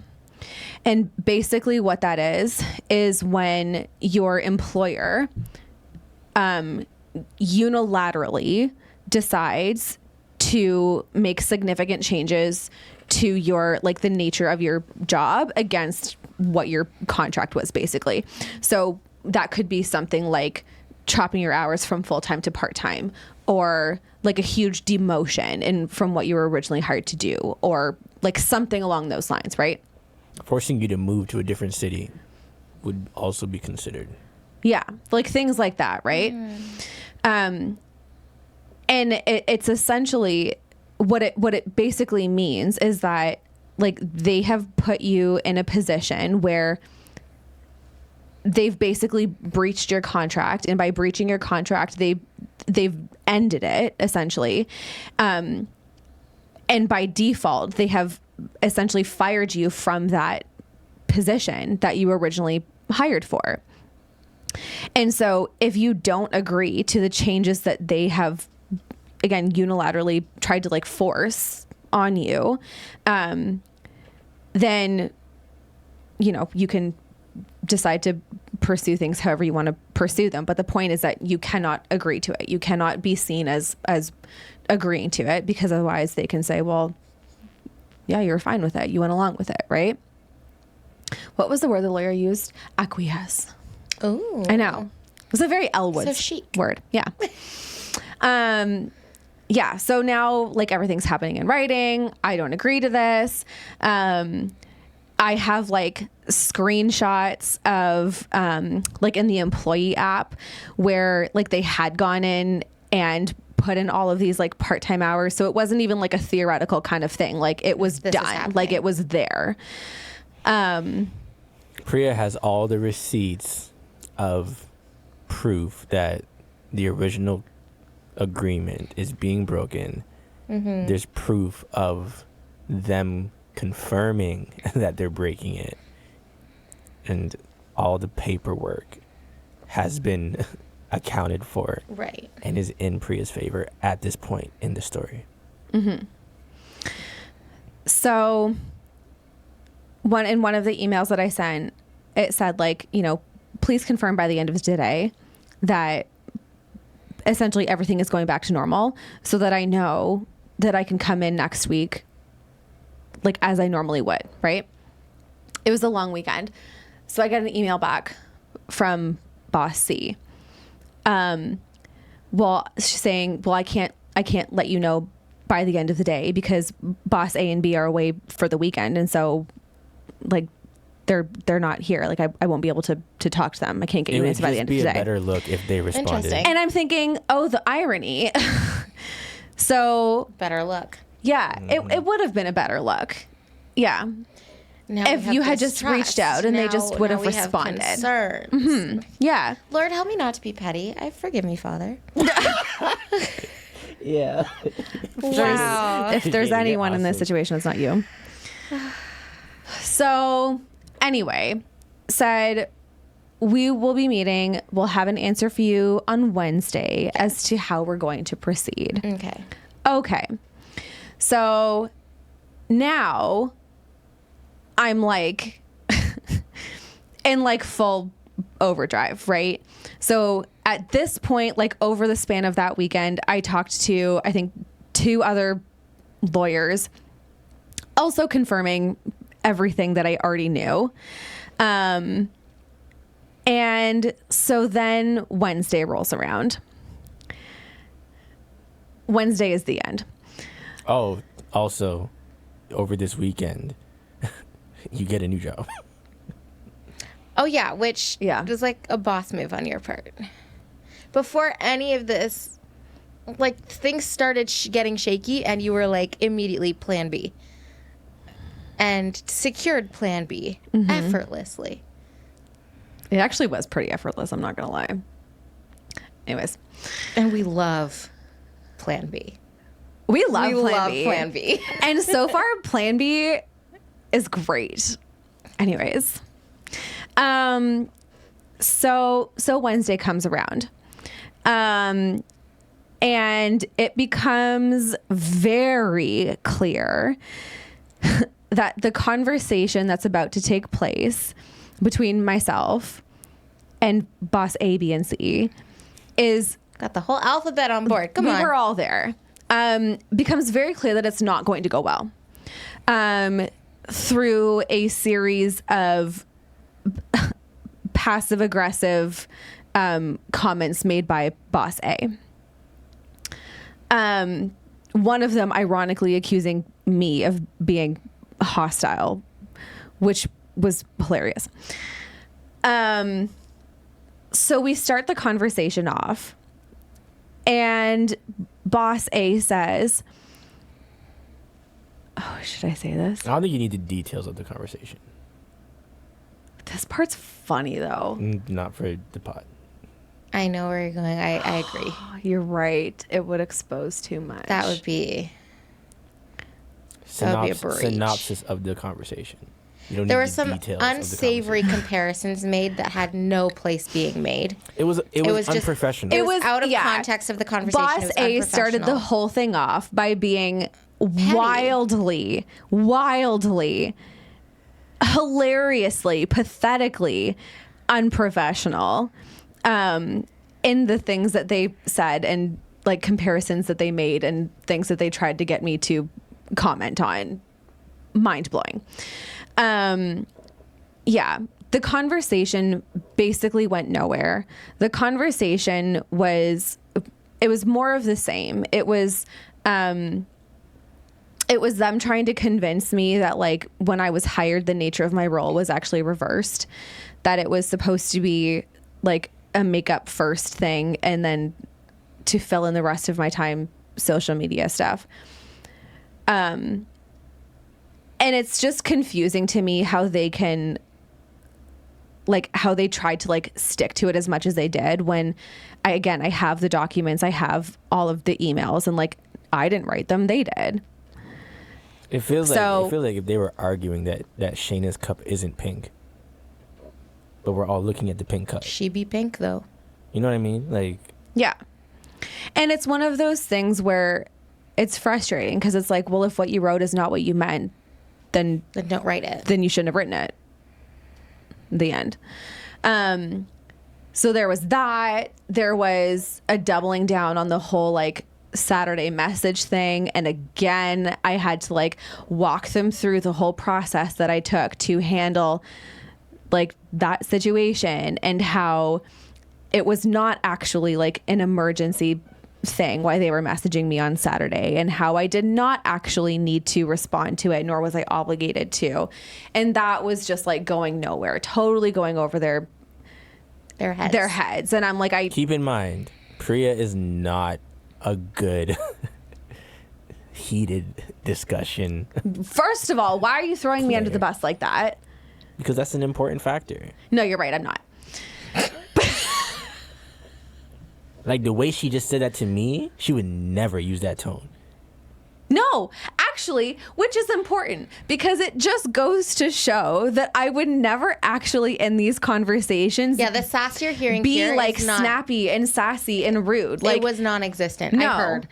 Yeah. Like, it was not there. no, like the sass comes out when I'm Yeah. like venting about a situation after. Post. But in the moment, no. Like It's like shower sass. What do you mean? yeah. You know when you're in the shower and you're recanting Oh, and you're like, the I should've said this, conversation. and You're like, yeah. And sometimes you might just say it out loud to hear how it sounds. In the Yeah, shower. yeah. Yeah. It's shower sass. Yeah. Yeah. But like in the That's actually moment, a really good way to phrase it. yeah, in the moment, like I have to try like very You're just hard trying to keep up with the punches. to yeah, like She's not quick. I'm not a confrontational person. Yeah. Yeah, like I'm not snappy. Yeah. Which yeah, just proves the point that like anyway. So The hostile vibes being picked up. The Were hostile clearly vibes- the wind drifting back in the opposite direction. well, like the hostile vibes were like look in a mirror. That's where they were coming from. Calls coming from inside the house. It was from inside the house. My grandpa would say, "Smell your upper lip." That's what my yes. What? Like if someone what my walked in the family would room say and too. was like, "Ew, what's that smell?" Like, it'd He'd be your upper "Smell lip." Your upper lip. Yeah. Bro, yes. The amount of times I heard that. I mean, that's what it was. It was the upper lip. it was yeah. your own upper lip. So, yeah. Jamaicans So- are crazy. Funny. That's hilarious, actually. That's shady. Like, that's, Caribbean people have the That's funniest sassy. things to say. Though. it's true. It's true. It's true. That's so funny. I'm not Jamaican. I want to make that clear. No, but like, I feel the Caribbean. need. Still Caribbean. yeah. I'm not Jamaican. Just different. It's the same, but different. Yeah. It's Yeah. fine. I am. Carry on. Jamaican. Yeah. EJ's Jamaican. I'm Grenadian. We know. We know. Yeah, what else happened? It was just dumb. The whole thing was dumb. It was not very There was that. It productive. was not productive. It was a double down. It was a double down of them saying More of the same. more of the same. More of the it same. Was you more not agreeing. Yeah. And it You were at a ended- standstill. It was Yes. them. It was them also telling me that they were effective immediately eliminating anybody, like eliminating the role of anybody doing anything social media related. So I'm like, okay. The reason being, No, No, What? we can't. what? not your business to tell on a pod. I agree. Why? Because No. it's not your business. Yeah. Although it's juicy, it's no. It's not your business. They are effectively removing the role that Priya had. The end. Period. Don't do it. Just know the reason is very The interesting. reasons are funny, but Oh, I wasn't gonna talk about that. Okay, cover your mic. What were you gonna? Okay.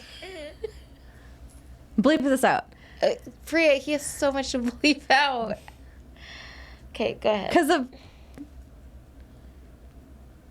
yeah, you can't say that why not? because it's not your business to tell. But the conversation was my business. No, Priya, let's keep it cute. no.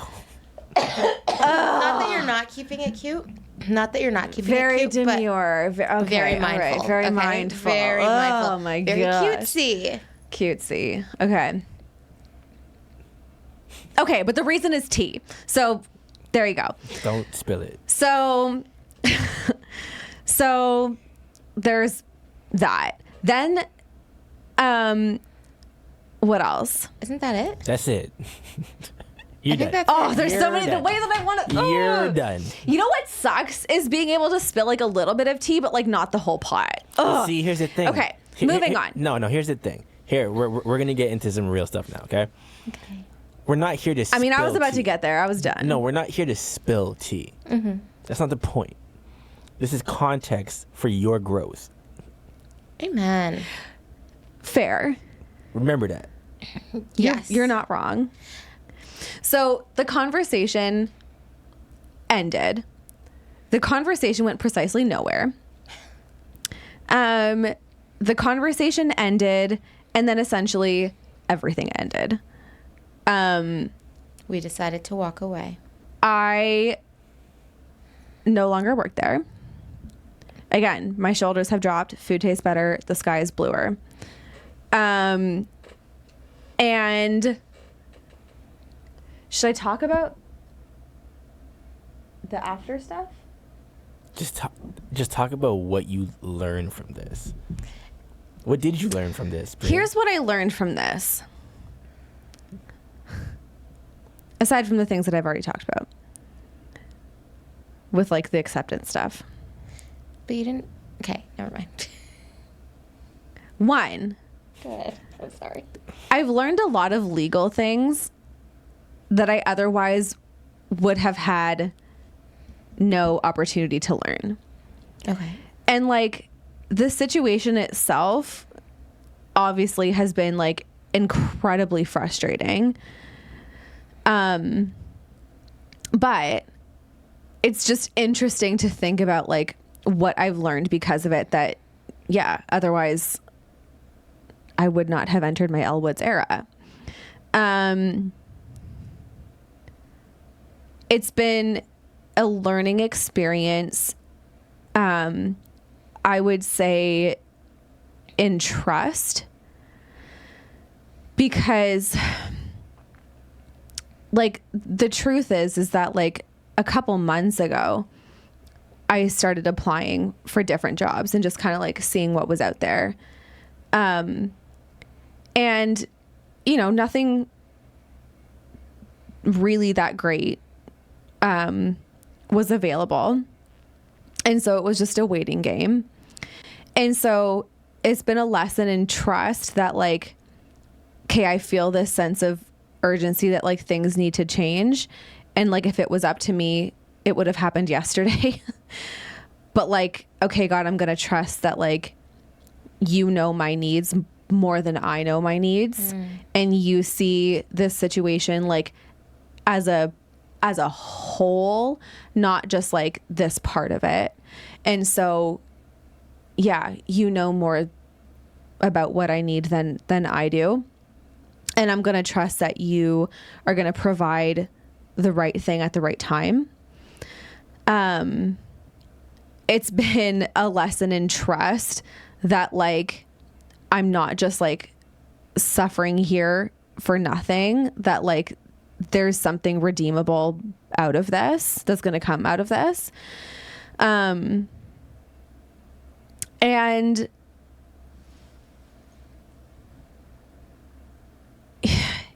yeah, I lost my train of thought. There was something else I was going to say. And I think it's also like throughout this whole thing, I've also, and I think I've said this before too, have said like, you know, I think that there is something that I'm supposed to learn from this whole situation. And that's why I'm still here in it. And so I'm here, so let me learn it. Right. And I actually, to be honest, don't know if I fully have the answer yet. I have the answer. I think, hang on. I have what I'll spill this tea. I have what I suspect is the answer. Okay. And I'm working on accepting that. So that is my latest lesson in acceptance. Okay. That might be my big girl panty moment next week. Why don't you say it? Yeah, don't leave us hanging. You went through this whole story to end it with some cryptic thing again. I just like the mystery. Priya. I'm kidding. It is, I mean, I think it would be for anybody. It's deeply, deeply unsettling to me. The idea that like you can be wronged, like morally and legally.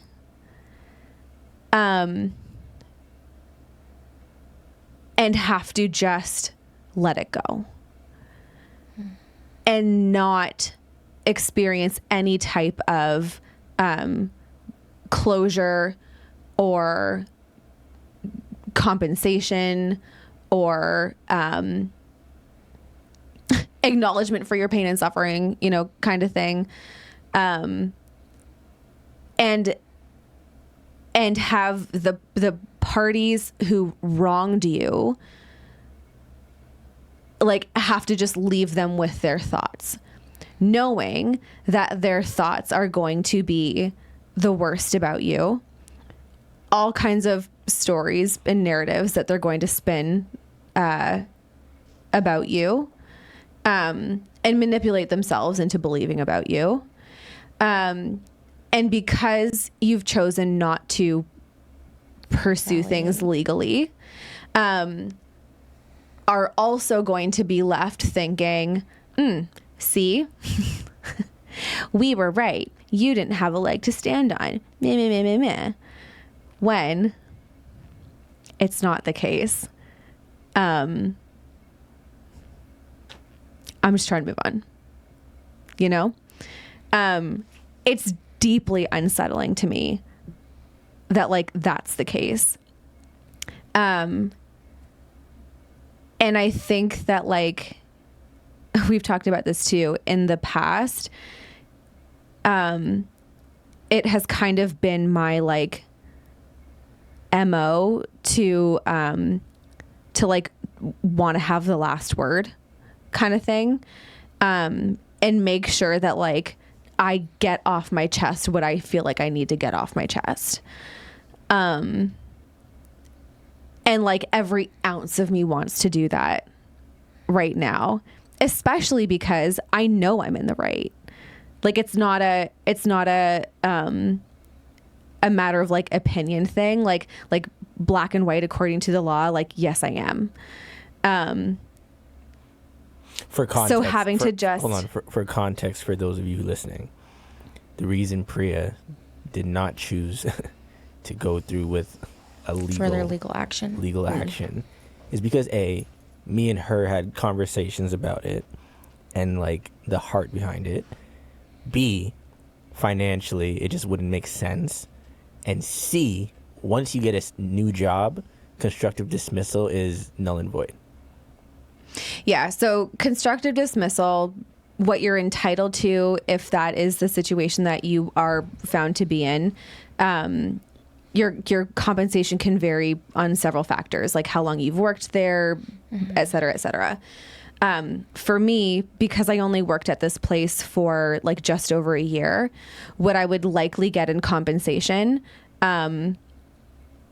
would not be worth it after I would pay like the legal fees. And taxes. Either it would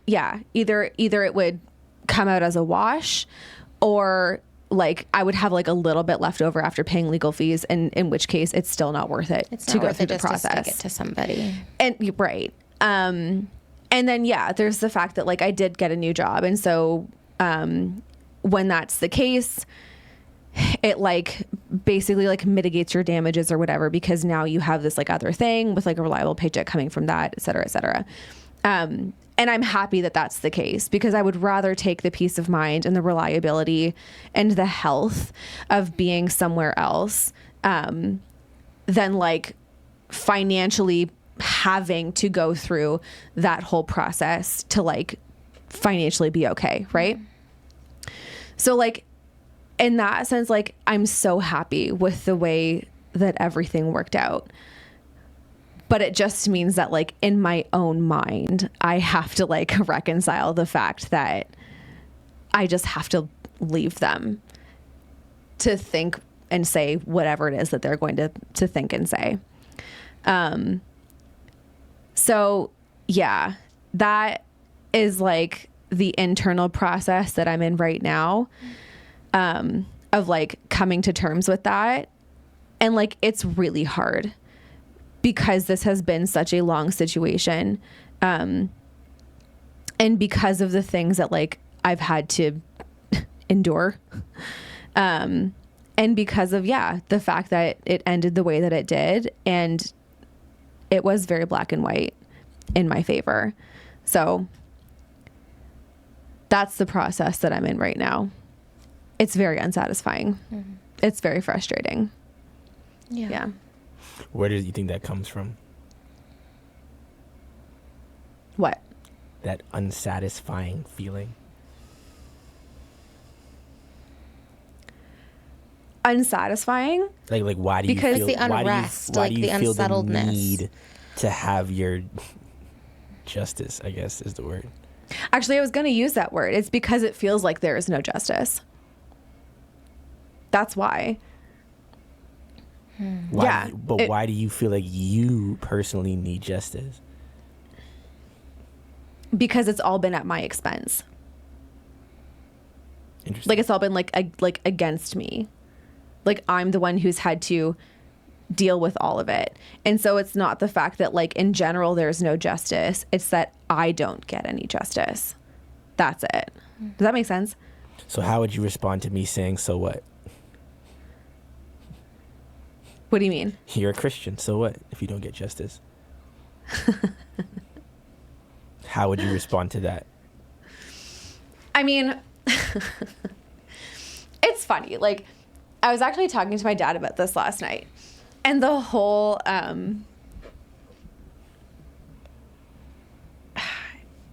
I don't know. I don't know. I don't know.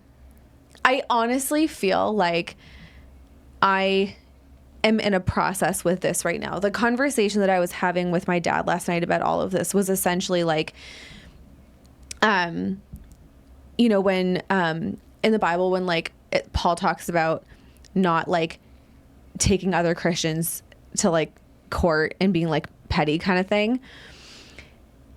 And we were talking about it, and I'm like I understand that. That makes sense to me. Because boss A and B claim to be Christians. For more context. Right. Yes. Yeah, that makes sense to me. You know, if like it is genuine things that like are like really petty and dumb, you know, like suing McDonald's because the coffee was too hot. Like that is what I picture in my head Paul was talking about when he was writing that. You know what I Really? mean? Yeah. Interesting. Yeah. And so what I was like, what we were debating about in this conversation is me basically saying, okay, well, where's the line? Because I also don't think that Christians are supposed to like, you know, just be passive all the time and be doormats and say, you know, oh, well, you know, like I never can hold anybody accountable. So let go and let God. You know what I mean? Like, I'm like, where is the line? Because people do have to be held accountable. And there are some times where that happens in a court of law. So where is the line? And I'm not saying like that my situation specifically was the line. Like I don't know. I actually don't know. Like I really am like, you know, internally, I don't know. But that was my whole question is where is the line between we're Christians and taking other Christians to court over stupid petty things is not what we're supposed to do. But also, yeah, we don't have to be doormats, and it's okay to hold people accountable. And sometimes that has to happen in a court of law. Where is it? Where's the line? Why does that have to happen in a court of law? Okay, well, for example, this is like kind of extreme, but I don't know. In my mind, it works. Like how many stories have we heard of a court case going on where like somebody was killed, either intentionally or unintentionally, whatever the situation was, and the person who committed the crime is going to jail, like 25 to life kind of thing, but the family in the courtroom decides to forgive the person, the perpetrator, right? That person is still going to jail. They don't just get to like walk because the family decided to forgive them, as lovely and amazing as that is. They're still going to jail. There's still consequences for their actions, right? But the family decided to forgive. So that's what I'm saying. Like, where is the line? Does that make sense? I don't see the correlation. How not?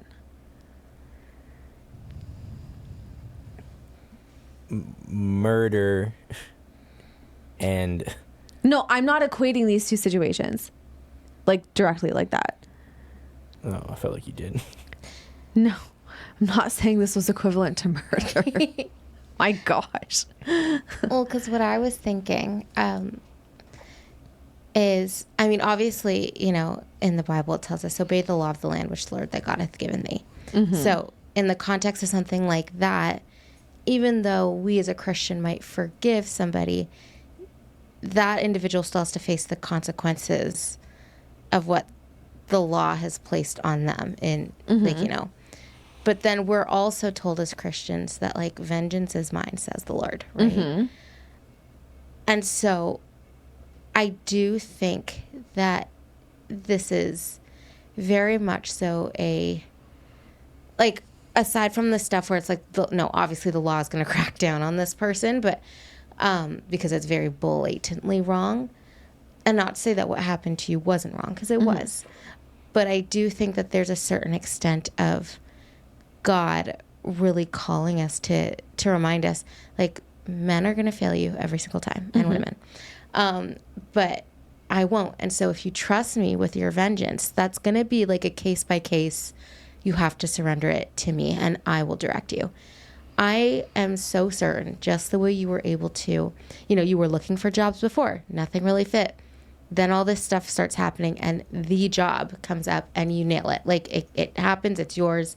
Like, I believe that God sets those things up, and so he would he would let you know. Like, I don't know how he would let you know, but I know it would be like there would be no other way than for you to, let's say, pursue the action, or to realize, like you did, it's not worth it. And I think the fact that we don't know is supposed to be a dependence and faith thing, which is annoying, because for you it's like, where's the justice? And I want to know the answer. And sometimes that answer just is not ours to have. And that's a faith exercise, which is so annoying. But also, if you know that he carried you to this point and you were able to see the God things happening despite all of this, then we know it's okay for you to not know. And we know that you might never see that vengeance.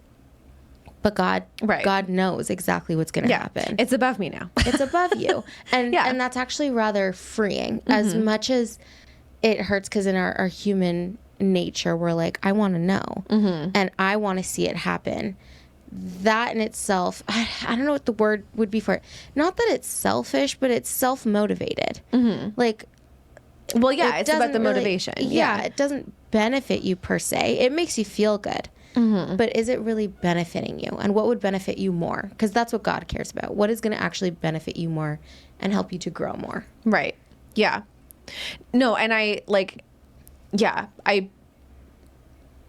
totally agree with that. Like, completely. And so I guess, like, you know, that's why I suppose you would have to, like, take these kinds of things on, like, a case by case basis.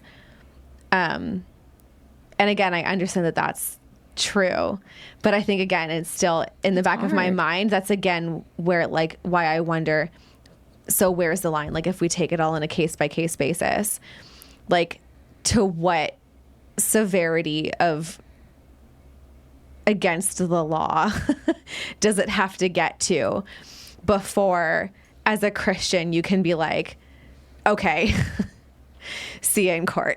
You know what I mean? Like, well, I think your understanding of that scripture is flawed. I think that's why you think that. What do you mean? You pictured that scripture about Paul saying not to take your brothers to court. Do you remember where it's taken from? No, I don't. Sorry, and to be totally honest, like, my dad and I just started talking about it last night, and I didn't actually even look up the verse itself. Sorry about that. But I know what you're talking about. Yeah. But your interpretation of that was how you described, like, the McDonald's thing. I mean, okay, to be fair, I say that, like, half serious, but also, like, half joking. Well, what do you mean then? Like, say what you mean. Well, because, like I said, like, we were talking about that last night, but I didn't actually go and, like, read that passage of scripture during the conversation. I know, but so the scripture we're talking about, you know of it, correct? Roughly, yeah. what do you think it means? Well, does it not talk about like No, don't ask taking questions. to? No, just in I need to in know your where ignorance. it's taken from. In your Yeah, ignorance, let's read it. What do you think it means? In your ignorance. Okay, in my ignorance, I think that it is talking about not taking like other Christians to court either at all because or in a way that would like ruin the like in some way like undermine your testimony and like showcasing like the Lord's work in your life kind of thing. Here, 1 Corinthians 6, 1 verse 8. Mm-hmm. This is what's the Passion Translation? I feel like I don't know. TPT? What's a TPT translation? TPT. I think it is. Click on the passion, other one. Passion. I've never heard of that translation. I feel like to get full context of this, don't just read verse 1 to 8. Read verses 9, 10, and 11 as well. Mm-hmm. Okay. Are we reading it? Or is this... Okay, 1. When one of you has a dispute with another believer, how dare you file a lawsuit and ask a secular court to decide the matter instead of taking it to other believers? Don't you realize that someday we believers will judge the world? And since you are going to judge the world, can't you decide even these little things amongst yourself? Don't you realize that we will judge angels? I can't read right now. So you should... Do you want me to take over? Yeah, Or- my okay. eyes. So you should surely be able to resolve ordinary disputes in this life. Verse 4, if you have legal disputes about such matters, why go outside judges who are not respected by the church? I am saying this to shame you. Sorry, so savage. Isn't Make there... no mistake. Yeah, he said y'all better Shame. sit down and be humble. Was Paul Jamaican? Oh, it's giving. It's giving He something said of your melanin upper here. lip. Isn't there anyone in all the church who is wise enough to decide these issues? But instead, one believer sues another right in front of unbelievers. Even to have such lawsuits with one another is a defeat for you.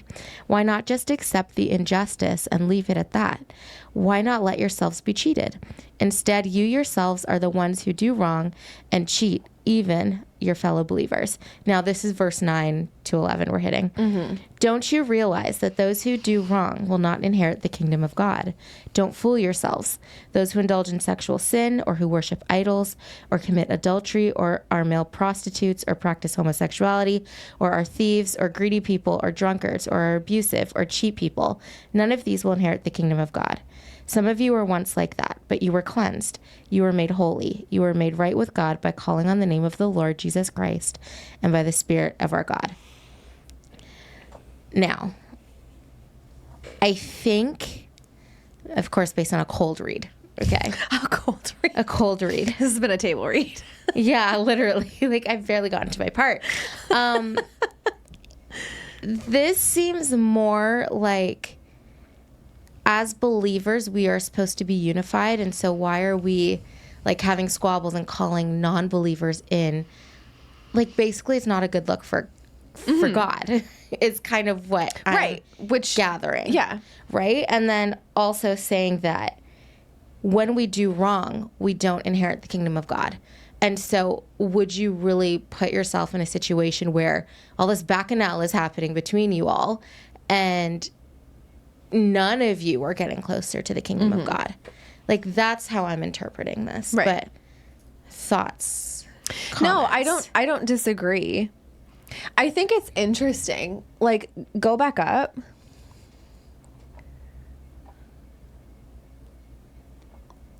Yeah, something about like taking it to other believers or like other trusted somebody. It said, To like if you, help verse you 4, settle. if you have legal disputes about such matters, why go outside judges or go to outside judges who are not respected by the church? Or, oh, I thought it was saying, okay, and then down to verse 6. Oh, never mind. I'm in the wrong spot. I was going to say, I thought it said something about dealing with it with other believers, but I'm not No, seeing it that. does. It's in verse 1. It's in verse 1. Oh, it's all the way in verse 1? But it's, yeah. Oh, yeah, you're right. But so it's interesting because I feel like it's interesting because in this day and age, in this society, like, how is anybody actually supposed to do that? Because our society, our culture is so different than like how that was. Do you know what I mean? Like I feel like that implies a I'm not saying it doesn't apply. I'm just actually wondering out loud, like, how does it practically apply? Because like we don't live in a time when like, you know, the church runs everything, or like in a matter like this, for example, you know, how would that reasonably play out? But in this example, 'Cause the it's church is not running things. No, but okay, right. But I'm just saying, like, how does that play out in a situation does like this look like? this, for example? Because like this is like a work related thing. This is not a, it's not even like a person to person kind of thing, right? This is like an employment, like a work thing. So how do you take a work thing and then essentially go, well, I'm going to have my pastor call your pastor? But I don't even think that that's what it's saying. Like, I think in the context of your thing, it would look like, hey, boss A, boss B, boss C. As Christians, I think we're getting a little lost in this. Like, can we please, like, let's pray about it. Let's talk through this calmly, like that type of thing. And that involves all parties being willing to lay down their pride and lay down their everything and come with humility and discuss this, acknowledging that, yes, this is not an issue about Jesus, but because we're Christians, everything should be approached that way. And that's hard to do because all parties have to be willing. But in an ideal world and in what Paul is calling us to do, we should be able to do that with anybody else who's a Christian. Say, hey, like, I think we're getting lost in this. Can we pray about it together? Can we talk through this rationally? Like, let's figure this out in a way that is pleasing to God and makes sense for all of us. But everyone has to be willing. Yeah. And I think that's why, again, God calls us to, like, this idea that vengeance is mine and not yours. Because we don't get that. We don't get to see what Paul is telling us to do here. It is rare. And that's when we in our human flesh are like, well, I'm not getting this vengeance. And if I were to bring it up to you in this calm, nice way, I know you're not going to take the bait because look how you've been behaving. And then it's like, well, where's my justice, I suppose. But Yeah. it's like not there. It's Yeah. just not. Yeah. Yeah. I feel like,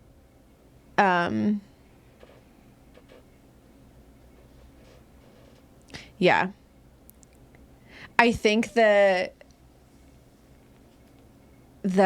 like point of like personal growth that I'm at with this whole thing, I guess to like sum it up or like whatever, is the idea of like let go and let God, but like not in like the cheesy, I'm going to make myself a doormat kind of way, in like the it's above me now kind of way. You know what I mean? I don't know what you mean. You Well, don't know what I mean by that? No. If I may. What do you mean the doormat cheesy something? Like, I Like think, in like the I'm just going to let myself be walked all over kind of way. which is, I think, perhaps if you had decided to stay and take the reduced hours and continue to Right. dwell in a situation that was unhealthy for your mental health, then I think that would be kind of like, let's say, the faith without works. Like, hey, like God is gonna work it out, but I'm just gonna like sit here and not do anything. And I do believe that sometimes God truly is like, stand still, do not move. And I think you even had that moment. Yeah. Because you were standing still for a while. But then I think it becomes, there's a more active version of that where it's like, okay, I'm leaving the situation trusting that God has different for me, better for me, all of that. But it involves me taking the steps to leave. Yeah. I feel like it's like at one point it was stand still. And then at this point, it's no longer stand still. It's stand down. Do you know what I mean? That's what I think. Yeah. Did that make sense? Okay. Yeah. Yeah. Yeah. So that's where I'm at. I'm working on the accepting that it's above me now. Yeah. And again, like, I know it's hard because you think about all the things that could be being said about you. And like you said, it's not like you're making it up because you've heard awful things being said about others. And that's very uncomfortable. And it's hurtful to know that you put in effort, you put in work, and it was just not valued. You were not valued, and you tried and you did your best. The thing is, it was valued, just not by the two bosses. Everyone else saw the work. Yeah. That's fair. And all those same people have also reached out to you. All those same people have also confirmed what you feel because they feel it as well. So Yeah. like, it's not like they're going to be out there talking about you and people are going to be believing it. Yeah. By their works or by their fruits, you'll know them. Right. And everybody could see the fruits. Yeah. Yeah. Yeah. Everybody sees it. Everybody feels it. Yeah. So at some point, you got to be like, okay, Yeah. they can say what they want, but nobody's really believing them. No, it's not about me worrying that anybody is going to believe it. It's just Because I know that nobody will. It's just frustrating to know that they are going to work themselves up to believe it, which them being the very people who like should have acknowledged the work and the effort that I was putting in. That's it. Yeah. And even if they do, and even if they believe it with their whole heart eventually, whether it takes manipulating of themselves or they were just that delulu to begin with, it's not my problem. It's not only is it not your problem, It's officially but, none like, of my business. yes, it's not your business. It was never your business, and you can trust that like God is going to handle that just the way He's been handling you. Right. And it's like, it's uncomfortable, and I'm not saying that like it's easy, like, oh yeah, it's just none of your business, and you're like, oh my gosh, yeah, and you never think about it again. But it's like you could just surrender it every time. Yeah. Because at the end of the day, no matter what they say about you, it does not change anything about who you are and your character and what you actually did. Yeah. Yeah. So, That's your BGP moment. if you're still here, congrats, you made it. You deserve a medal. Boy briefs, and then let's get out of here because this is a long one. EJ, Yeah. boy briefs.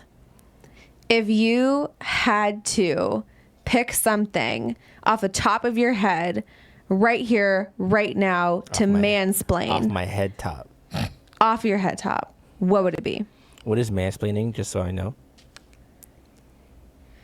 It's like when We have to womansplain mansplaining. that's wild. It's like when a man explains something that in a way where it's as though he thinks a woman has no context, no idea, not a clue. And it's like being over explained, but in kind of a, what's the word I want to use? Demeaning. Like a condescending Kind of a way. Like Or explaining that like So your you're asking me to tire be condescending? has to have air in it. But like, and it's like a girl would know that, but they act as though this is brand new information. That's hard. Or it could be like when a man does things like trying to explain like your period to you. Oh my, don't get me started. Or explaining how your body works or why you're having certain feelings. Yeah. Oh my Gag. gosh. Oh my gosh. Yeah. You don't think that men can have any say in what you guys go through? It's say different. in It's, what we go through? What do you mean? I know you're setting yourself up right now, but explain. I'll take the bait. I'll bite. I like started to like give you the benefit of the doubt. And did you see my face? I was like, wait, hold on, No. hold on. Do you not think that? Okay, for example, I was listening to a podcast, right? Shayna's exhausted. And She's already over this. and the men on the podcast, there was 4 men and 1 woman. The 4 men all have kids. The 1 woman has never had kids. One of the men was speaking to the hormone changes that happen to a woman when she's going through pregnancy. Again, all 4 men have kids. They've been there during the pregnancy. The 1 woman has never had kids. She was speaking to them as if they have no say. They can't speak to it. Is that an accurate take for the woman who's never been pregnant? I think that they can say what they've observed. I think the piece that can frustrate women sometimes is when a man is speaking as though he has the final authority on it and all the firsthand experience, when he's just sharing what he observed about the way a woman's body, let's say, functions. So at the You same think it's time, only observed. You don't think there's an experience that he goes through as well. but it's secondhand. Secondhand smoke kills. Worse. That's not the same. What? That's not No. the same. So would that? But I'm saying, Okay. hold on. In the context of this conversation, she also could only speak from secondhand experience. I mean, there's an element of firsthand because all the hormones that a pregnant woman would go through, she's experienced them to a slighter degree. But I would still say she could also only speak from secondhand experience of like what she's seen and observed from women around her who have been through that experience. So I just think everyone needs to know their place in conversations like that. So would a comparison of a woman who is dating, married, in relationship with an alcoholic, would her assessment of alcoholism not be valid, or would it just be secondhand because she wasn't the one drinking? But she could talk about the experience of how it affects those around, but she Yeah. cannot talk about like what addiction feels like because she's not like for an alcoholic if she's not Yeah. an alcoholic. She could talk about the impact, she could talk about the effects, she could talk about the emotional trauma, but like that she experienced. She can't talk about it. You know what I mean? So for clarification, do these mansplaining men speak about what it feels like, what goes through women's bodies, or do they speak about the experience? The experience and what is happening to you. Like this is exactly what it is. So they can't speak about what's happening. But I'm just checking. I feel like You're not just checking. I know exactly what you're doing. You know what he's doing. Is he mansplaining right now? He's Jack? mansplaining. Yeah, I know. I'm annoyed. That's fire. Well done. I killed that. Well done. And I went right along. We got suckered in. We did. And this is how mansplaining always works, because you think that you're having like a helpful conversation, and then all of a sudden you get to a point where you're like, hold on, wait a minute. I can just choose to remove myself from this conversation. Yeah, like why am I here? Clearly you don't need me. I genuinely do think that there is a double standard when it comes to men speaking about women. I think women have way more liberties to speak about men and what men deal with, and we just don't treat it the same. That I do believe. But at the same time, pick my battles. I don't want to have the fight. I'm just trying to think of anything I've ever been like, oh, men this and that. Like I don't ever feel the need to. Anyway, this episode has been long. None of us in this room do that. Mm-hmm. But if we're talking generalizing, Yeah. I know what you're talking about. I honestly, like, if you're asking me in my honest opinion, me not trying to pod right now, I do think men can speak to things that women go through. No, I do not think they can speak to what women feel, but they can speak to what they go through from the perspective of a man. Just like I think women can do the same. As in, like, this is what I observed her going through, or this is what she told me it was like, or this is what she went through, and here's how what she went through affected me. No. Well, yeah, but what I mean is, like, if I was speaking, let's say we have kids, right? I've experienced you going through pregnancy, right? No, I personally did not feel what you felt, but I was the closest person to you during that pregnancy, right? So with the information of what's actually happening, you know, like I could do research and figure out what's actually happening to you, right? I can then take that information, take how you going through that is affecting me, because it will affect me. Like, it's not just I'm just observing you watching from the sidelines. If I'm a present husband, you know, it will affect me. I think then if I were to go and speak to someone else about that in a sense of like, this is something that happens, I think that would get me in trouble. And I don't think it should. I get what you're saying. Yeah. But I get it. But I don't think that that's I that get it. necessarily is mansplaining, we don't though. push babies through us, so I gotta shut up. I get it. Not shut up. I But mean, I just think I wouldn't say like that. adjusting the way in which It it's feels being like shut spoken up. about, though. If- But I wouldn't. I wouldn't say that. On my end, I'm like, I don't want men to shut up. I just What is the- just like I don't want women to shut up. Like, What is the Yeah. appropriate way for a man to speak on women issues? Women body issues.